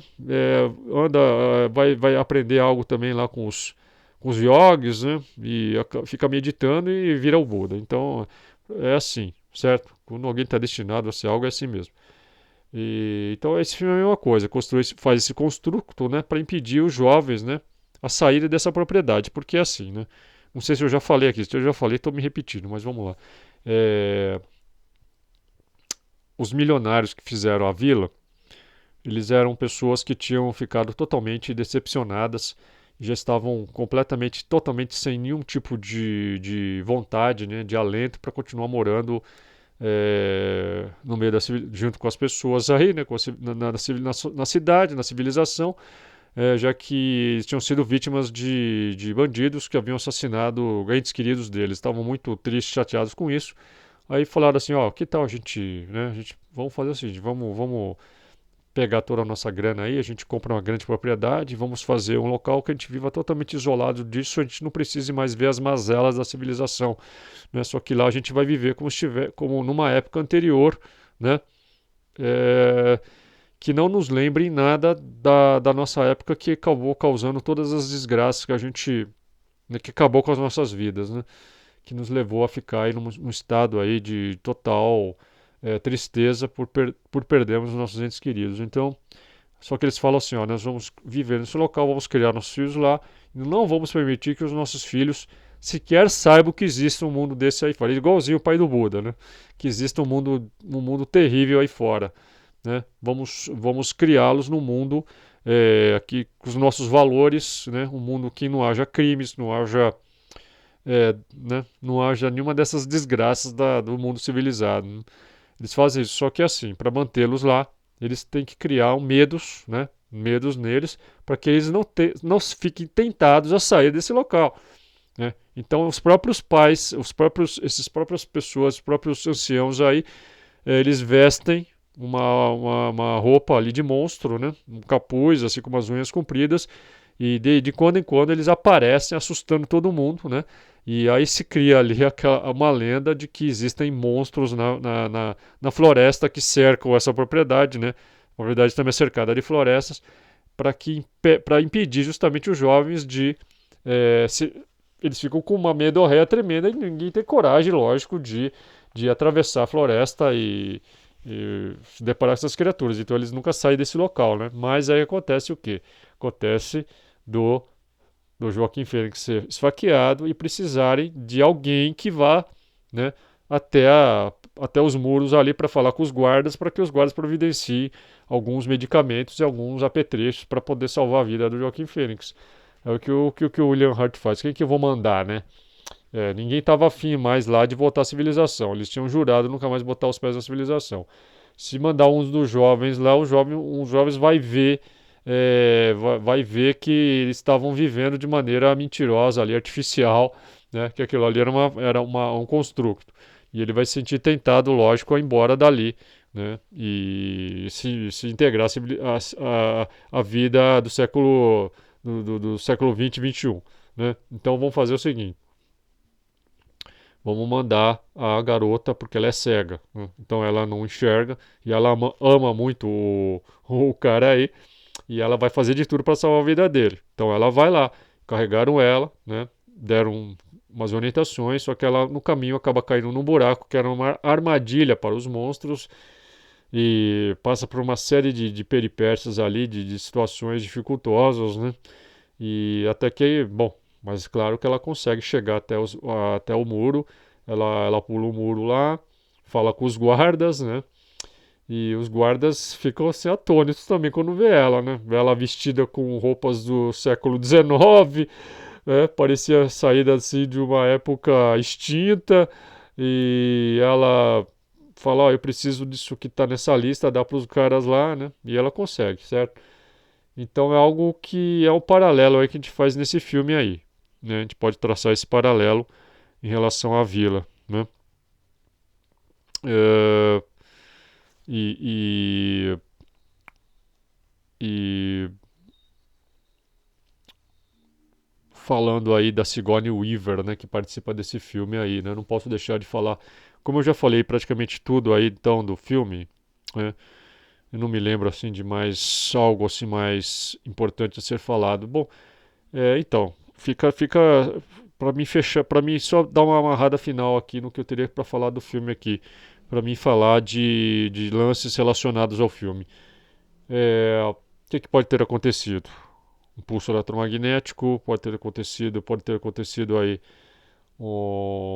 hackers, né?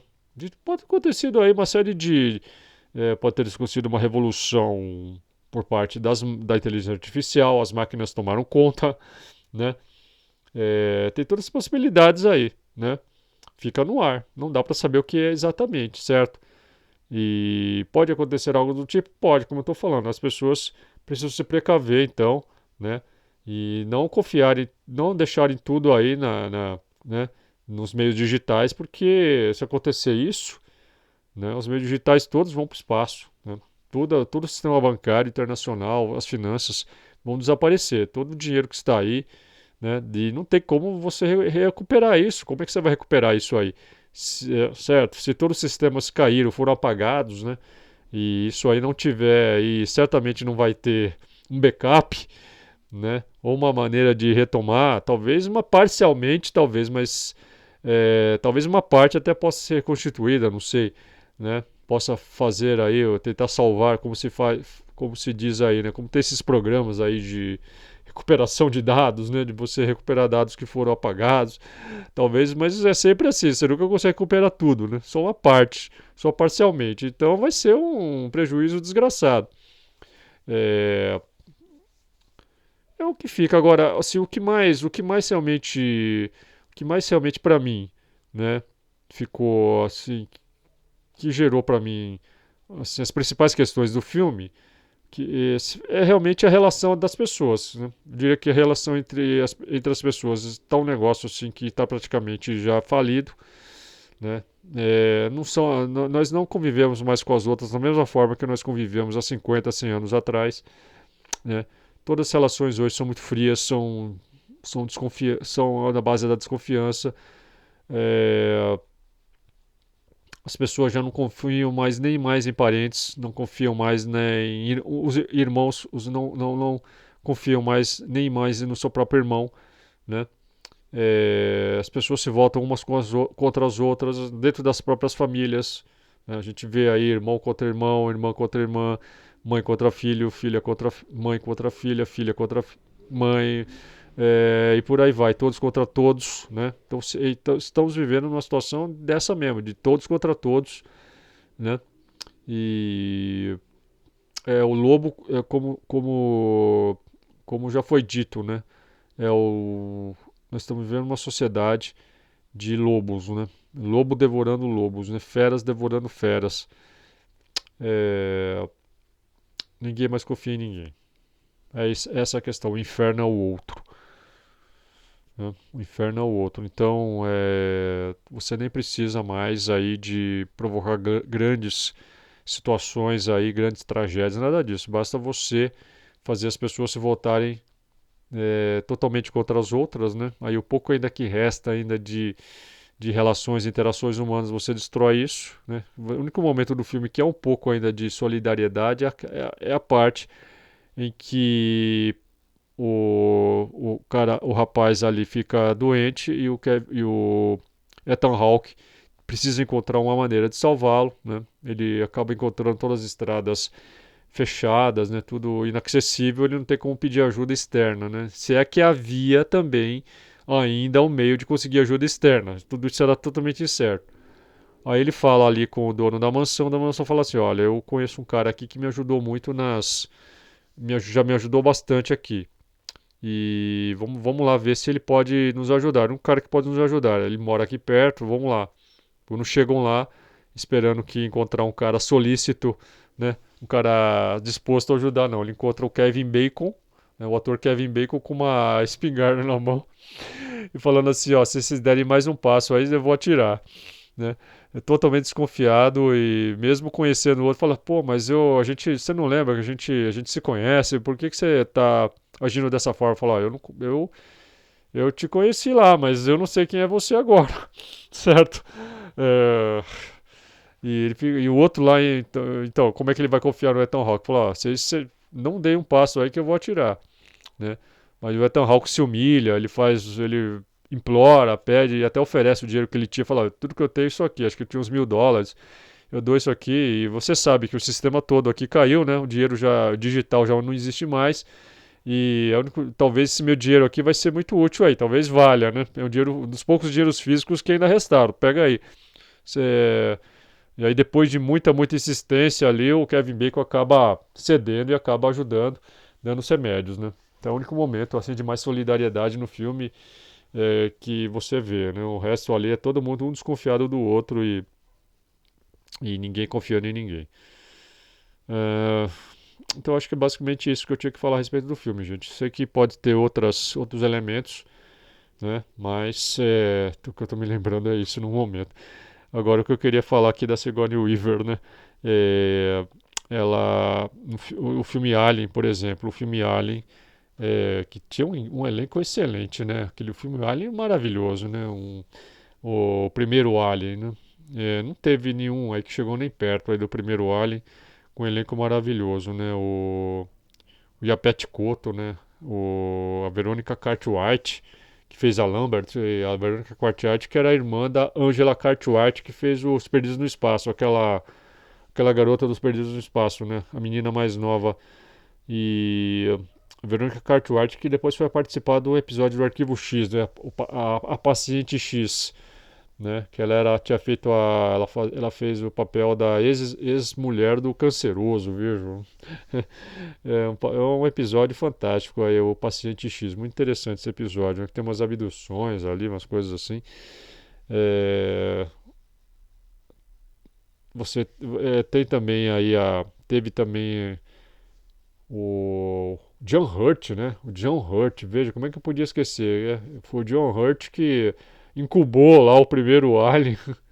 O John Hurt, o Tom Skerritt, o Henry Dean Stanton, né? O Henry Dean Stanton que fez o Paris, Texas.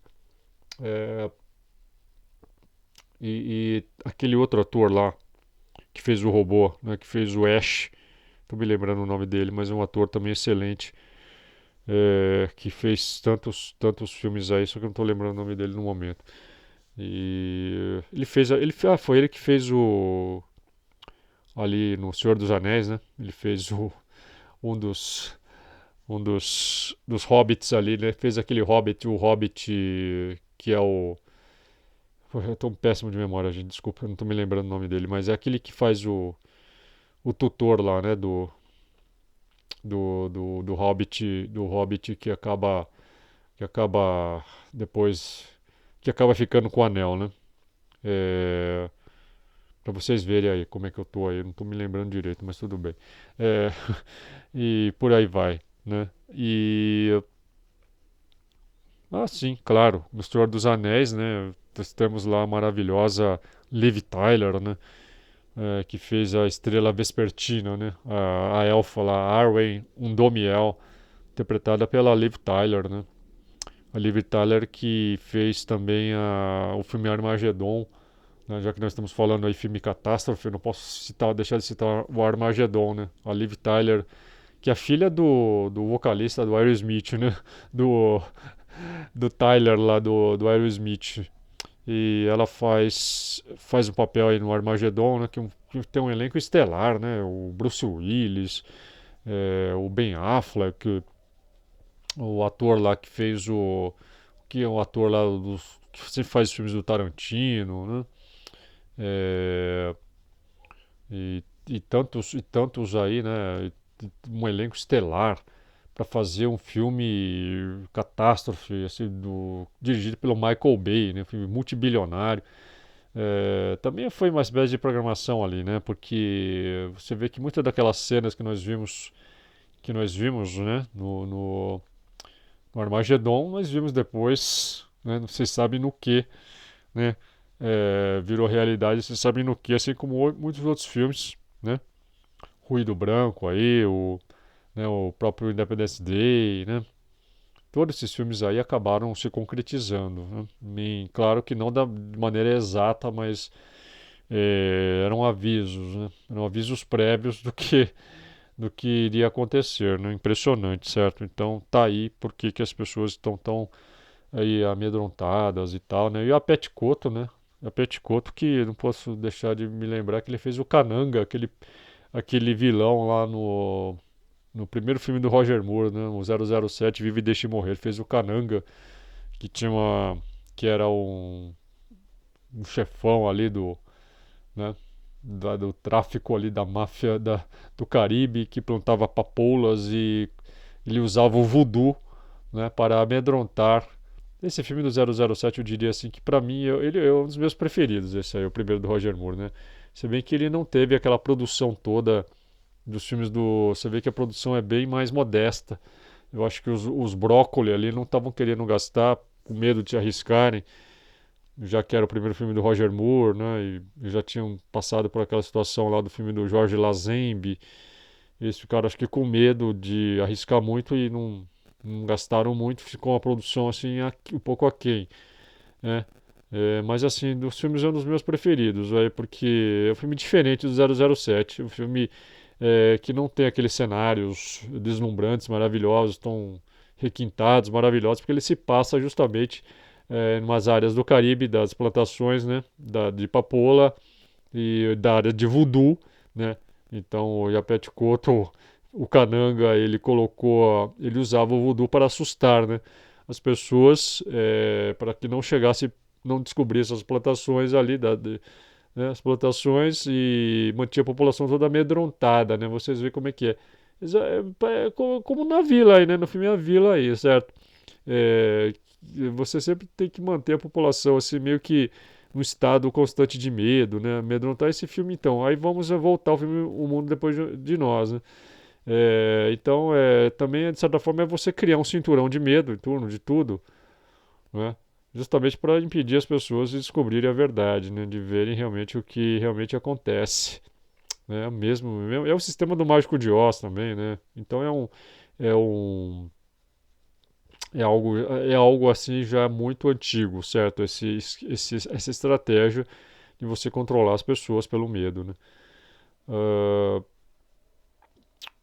então voltando aí ao que eu estava dizendo sobre o 007, é o preferido meu. Eu tenho o Paul McCartney, né, que fez a trilha sonora, né, Live and Let Die, né, é, você tem a Jane Seymour, né, como a Bond Girl, considerada uma das melhores Bond Girls. A Jane Seymour que faz a vidente, olha, vejam vocês, né, a união aí mais uma vez entre o alto poder e as finanças e o oculto, né, quer dizer, o Yaphet Kotto lá ele acreditava numa espécie de pitonisa, né, de oráculo, que era a Jane Seymour, que era uma vidente, né, que lia cartas de tarô e dizia, acertava tudo, né, o que estava para acontecer, mas aí depois, não vou falar o que acontece com ela acaba perdendo os poderes, né, e ela tinha, parece que ela tinha poderes mesmo, né, poderes paranormais ali, de vidente, que ela acaba perdendo, né. E é um filme realmente bastante diferente. Você tem a estreia do Roger Moore, que na verdade já era para ter sido o 007 desde o começo. Só que em 62, quando o Sean Connery assume o papel, né? Ele teve que assumir porque o Ian Fleming, na verdade, não queria o Sean Connery, né? Considerava ele como... Ele tinha cara de plebeu, né? Não tinha cara de um agente secreto, assim, elegante, né? O Roger Moore, ele tinha todo esse porte, mas ele era muito novo na época e teve que esperar aí uns anos, né? 10 anos quase, para assumir o papel, né? Tá mais maduro, ele assumiu só que ele já estava lá, o Roger Moore já estava com seus 40 e poucos anos quando ele em 43, né, quando ele assumiu o papel, já estava com seus 40 e poucos anos já. Mas é claro, tá certo, né? Essa é a idade mesmo, mais ou menos a idade do 007, né? E aí o Ian Fleming queria, na verdade, já o Roger Moore, mas não pôde contar com ele, né? Só pode contar a partir de 73. E o Roger Moore dá muito certo, né? Só que ele assume como um James Bond bastante debochado, né? Bem diferente do Sean Connery, né? O Sean Connery era mais cínico, diria que era um 007 mais cínico e mais cínico, né? Só para usar esse termo aí. O Roger Moore ele era o puro deboche, né? Trocou, trocou-se o cinismo pelo deboche é, e ele faz um 007 assim mais solto, né? Mas muito elegante, porque o Roger Moore era um cara tão elegante que ele mesmo usando boca de sino, calça boca de sino e camisa de gola larga, ele ainda mantinha a linha, né? Mantinha toda aquela elegância já que era a época que era moda, né, usar boca de sino, essas coisas, mas mesmo assim era muito elegante, né. Ele tinha toda aquela cara de agente secreto, ele não tinha o físico do Sean Connery, longe disso, né.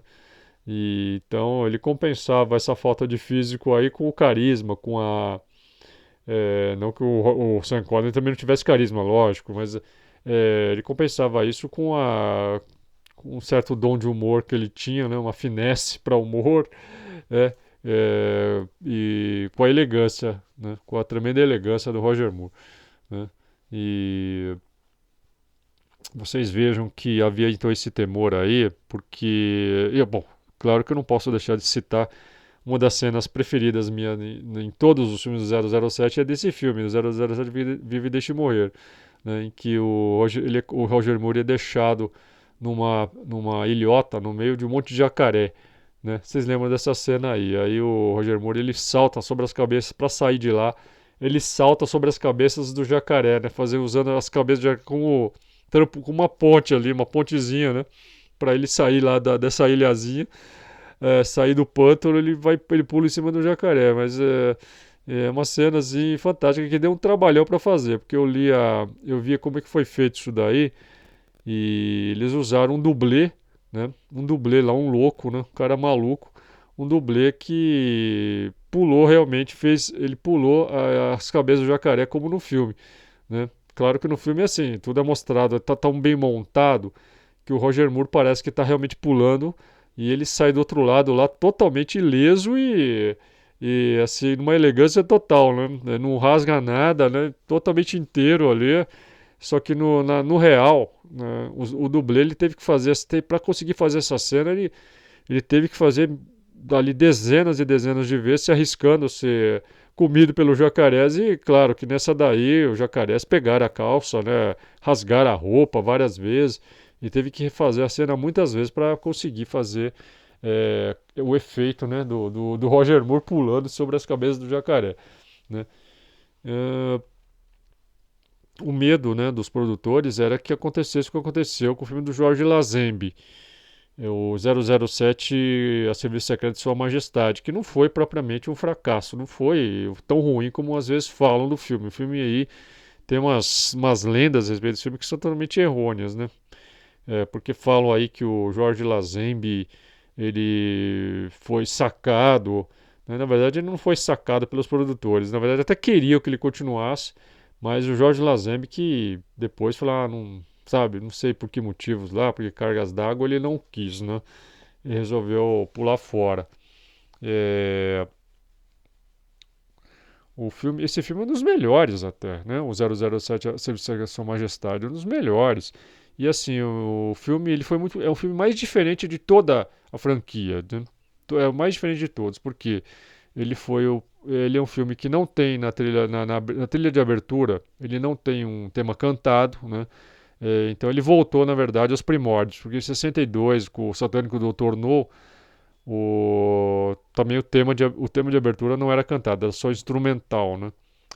Era só instrumental, mas havia uma cantoria assim, havia uma cantoriazinha assim lá, mas era mais instrumental. Então, vamos dizer então que em 69 esse filme foi o primeiro a ter uma trilha de abertura totalmente instrumental, né? Mas era muito boa, né? Já dava aquela aquele ritmo no filme, né? Já dava uma ideia do que ia acontecer assim, em termos de aventuras no filme. E você tem o Louis Armstrong, né? Um Louis Armstrong, né, na trilha do sonora do filme cantando uma música romântica ali, né? Que era a música é, you Have All the Time in the World, né? We have all the time in the world. Nós temos todo o tempo do mundo, né? Que é o tema romântico ali que é outra diferencial do filme, né? O tema romântico do 007 com a Teresa, que vai se tornar esposa dele. Ele acaba se casando no filme. É o único filme que o 007 se casa, né? E assim, ele se casa, mas a sina dele não era ser casado, porque ele se casa com a Teresa e chega no final do filme, o Blofeld, em vingança, na hora que ele está indo para a lua de mel com a Teresa, né? O Blofeld passa com o carro e atira. O Blofeld não, era o Blofeld e a vilã do filme lá, né? Que esse filme tem uma vilã que é dos ossos duros mais terríveis, né? Os mais duros de roer, né? Que era uma baixinha, assim, uma veinha russa, que assim, você olha e fala, pô, essa daí não. Né, é totalmente inofensiva, mas era a veinha lá era de uma maldade, assim, de uma. Né, era terrível a veinha lá. Então, era uma assassina, terrível, né? A veinha. E ela, parece que foi ela, se eu não me engano, que passa que metralha, né? A filha estava com o Blofeld ali no carro. Eu não me lembro se era exatamente o Blofeld, ou era o Blofeld ou ela estava junto, ou algo assim. Aí metralha a Teresa, né? E o filme termina com o Jorge Lazenby, 007, ali, inconsolável, né? Então, assim, nenhum filme do 007 teve um final trágico, né? Todos os filmes tiveram finais felizes. Sempre o 007 já tendo resolvido as missões, cumprido, e ele acaba na cama com uma Bond Girl, né? Com uma das Bond Girls. Sempre assim, todos os filmes dele. Só que nesse filme foi assim, ele termina tragicamente. Então você vê as diferenças desse filme. E esse filme tem umas cenas maravilhosas, que eu acho que uma das melhores cenas, que é aquela cena de perseguição do esqui, né? E na hora em que o Jorge Lazenby ele escapa, ele foge ali dos capangas e ele foge numa estação de esqui e ele aproveita aquela parte que move, né, os teleféricos para fugir. Ele pula entre as rodas, aquelas rodas que movem os teleféricos e ele escala os cabos de aço. Para isso ele tira as meias, ele arranca as meias lá, ele faz umas luvas improvisadas e sai, né, sai escalando ali, segurando nos cabos de aço para escapar. E na hora que ele escapa de lá, né, com uma tremenda dificuldade, ele ainda, né, ele é aquele velho adágio, né? O cara escapou do fogo para cair, né? Escapou da panela para cair no fogo, né? Então aí ele é, é perseguido, né, na neve, e uma perseguição de esqui ali que é uma maravilha, né? Dura vários minutos essa cena, uma cena bastante longa. E é uma cena, assim, uma das melhores cenas que eu já vi nos filmes do 007, né? O filme esse que foi dirigido pelo Peter Hunt, que era um auxiliar do Guy Hamilton nos outros filmes anteriores. Ele assume pela primeira vez a direção, né? Depois ele se tornou um grande diretor, ele fez muitos outros filmes, né, na Inglaterra. E só que assim, o filme é tido como um fracasso e ruim, né? Que não é verdade, sabe? Não é verdade. O filme é muito bom. Não achei que o desempenho assim do Jorge Lazenby tivesse sido tão ruim. Eu acho que coloco o Jorge Lazenby como o pior James Bond de todos, que eu acho uma tremenda injustiça. Eu acho que o pior, desculpe, mas sei que muitos de vocês, ou quase todos, não vão concordar, mas eu acho que para mim o pior foi o pior de todos foi o Pierce Brosnan, né? Sinceramente, eu nunca engoli ele como 007, certo? Até o Jorge Lazenby falou isso. O próprio Jorge Lazenby chegou a falar que o cara era muito, que não tinha nada a ver com o 007. Eu acho que o Pierce Brosnan, ele fez muito bem o papel do Remington Steele na série Remington Steele, né? Foi assim uma série maravilhosa. Acho que teve 3 anos, né? Era ele com a Stephanie Zimbalist, uma série maravilhosa. Eu assisti essa série inteira e tem essa série. Sou muito fã dessa série Remington Steele, que ele faz ali praticamente um James Bond, né? Essa é a grande verdade, certo? Ele é quase que um James Bond aí nessa série aí. E assim, ele tinha mesmo, assim, ele tinha muita cara de agente, assim, um estilo, assim, né? Mas não que ele fosse ruim também, eu acho que eu gosto muito do Percy Brosnan também, né? Mas se fosse para escolher um 007, o pior de todos, eu diria que foi o Percy Brosnan, né? Mas ter que escolher um ruim, né? Então seria o Percy Brosnan. Mas não que ele fosse ruim, certo? Tivesse que escolher entre os. Dizer que é o pior. Para mim foi o Percy Brosnan. Então eu não coloco o Jorge Lazenby como o pior do 007. Eu acho que ele foi bem, porque ele era modelo, na verdade, não era ator. Eu acho que o que faltou nele ali, que você nota, é uma verve de ator, né? Não dá nem para comparar a atuação dele com o Roger Moore e com o Sean Connery. Não dá, né? Porque ele não tinha os tiques de ator. Mas assim, as cenas de luta que ele protagonizou, uma das melhores também que eu já vi. Né? Cenas de luta muito vigorosas, muito boas, né?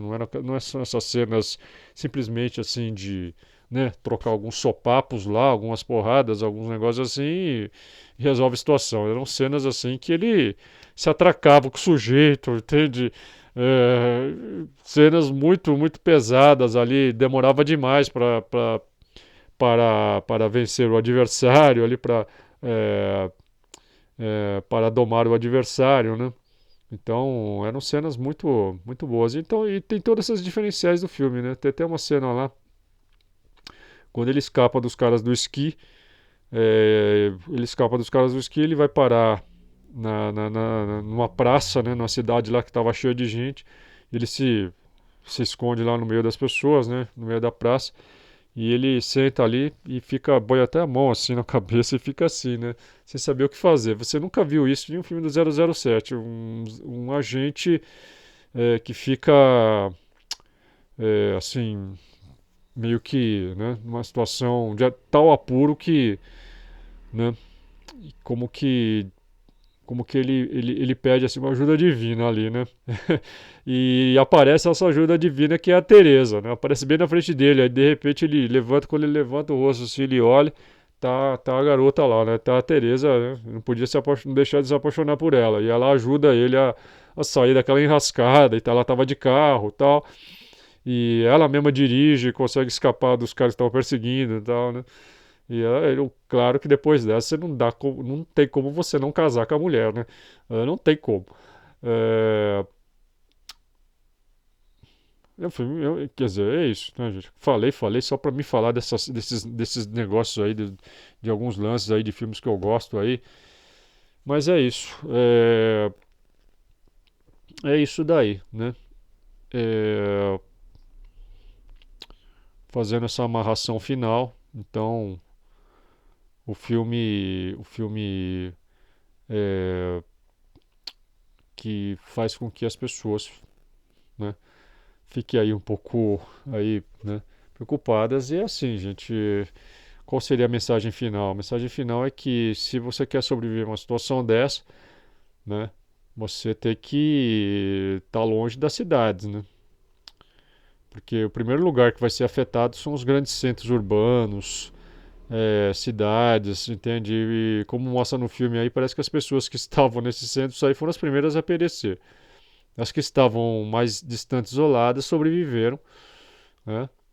Como aí a Julia Roberts, o Ethan Hawke e o Marshall e a filha dele, né? Que se chama até a filha dele Mihala, o nome dela agora me lembrei, né? Chama Mihala, né? Não no filme, lógico, o nome da atriz é Mihala, né? É, só assim que há uma chance de sobreviver. E assim, como suportar uma situação dessa, né? Tá a importância das pessoas não ficarem aí apegadas a muita coisa, né? E, e serem mais minimalistas, certo? Não ficarem tão dependentes também, né? Procurarem aí, não ficarem dependentes aí de tanta tecnologia, de tecnologia, né? E saberem sobreviver, né? Saberem sobreviver sem necessidade de aparatos, né? Só aí que você vai conseguir salvar uma situação dessa. Se você não consegue sobreviver sem isso, você não vai sobreviver certamente, né? Então tem muita literatura aí hoje em dia de como sobreviver em situações extremas, né? Como né, como sobreviver aí, ensinando você a sobreviver sem luz elétrica, sem água, né? Você mesmo conseguir coletar sua água aí numa situação dessa, você produzir sua energia, né? Você conseguir alimentos, né? Para sobreviver a uma situação extrema dessa, certo? E só que é assim, né? Como as pessoas já estão completamente, nós estamos urbanoides, como se fala, né? Como as pessoas já estão completamente imersas nessa vida e não dá, né? A maioria de nós não vai regredir aí a um estado semi-selvagem para conseguir sobreviver, né? É, no meio aí, né? Quase ninguém conseguiria, certamente, aprender também tão rapidamente, né? A se adaptar a essa nova situação aí. É muito complicado realmente. Então, na verdade, é claro que se isso acontecer, nós estaremos em maus lençóis, certo? E a maioria de nós não vai estar preparada, certamente não vai estar preparada para enfrentar essas situações todas. E não é todo mundo também que vai poder estar numa mansão, né? Refugiado numa mansão à beira-mar, né? Então, é assim, tu- é tudo incerto realmente, né? Tudo incerto e a gente pode se preparar, se é que se vale a pena se preparar também, porque o filme deixa isso também em aberto.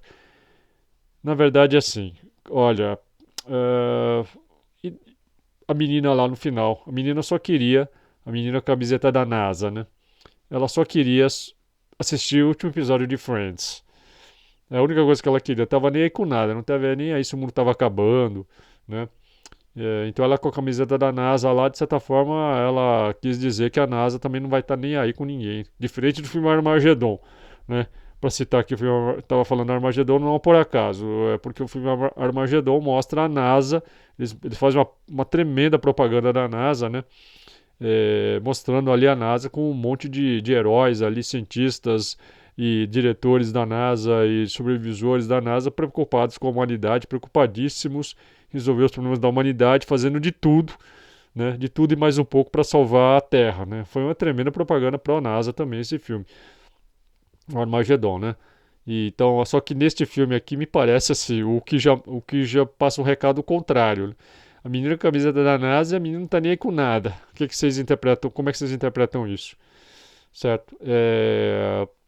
E a menina só quer assistir Friends. Aí ela chega, ela encontra uma casa abandonada no final lá do filme. Ela entra lá e tem a sorte de encontrar uma sala cheia de fitas de DVD.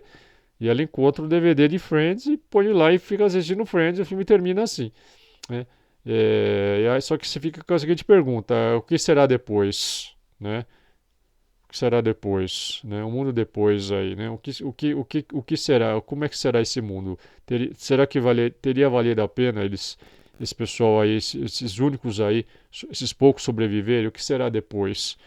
Talvez os que pereceram ali antes, né, tenham tido mais sorte, porque já pereceram, já passaram, que tinha que passar pelo pior e estão, né, estão em outro lugar aí, outro plano, né? Já essas pessoas que sobreviveram vão enfrentar uma tribulação aí, que a grande tribulação pareceria até brincadeira, né? O que eles teriam que enfrentar? Então o filme não mostra nada disso. Eu acho que muita gente saiu desapontada dos cinemas, porque o filme termina com a menina assistindo Friends e não dá resposta nenhuma, não dá, né? Um filme de quase 2 horas e meia que não te dá mais nada além disso. Deixa todo mundo no ar. Talvez tenha sido proposital deixar todo mundo no ar mesmo, né? Quer dizer, é justamente para que não houvesse um desfecho e as pessoas ficassem no ar e ficasse assim, com a sensação de que isso pudesse acontecer. E se acontecesse, ela não saberia o que fazer porque o filme não forneceu resposta nenhuma, né? Então, eu acho que isso aumentou ainda mais o clima, o sentimento de angústia, né? E as pessoas quererem saber mais e ter mais, né? Bom, talvez um lado bom disso é que talvez leve muitas pessoas agora a procurarem, né, saber mais a respeito aí certo, de coisas do gênero aí, né? Certas programações e ela talvez tenha ficado mais interessada e possa buscar algo, algo mais, né? Mas no mais é isso, gente.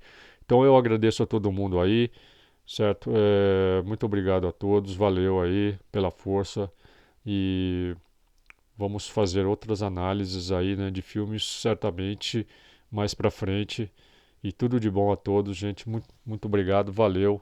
Claro, inscreva-se no canal, torne-se membro, ative as notificações, dê um like aí para dar força pro vídeo, é, compartilhe, me siga nas minhas redes, torne-se meu patrono no Patreon, tem acesso aí a mais de 500 posts, né? Já tem mais de 500 posts lá, centenas de conteúdos exclusivos, centenas de matérias, artigos, entrevistas, material raro dos meus arquivos, tudo que vocês possam imaginar ali, um monte de matérias.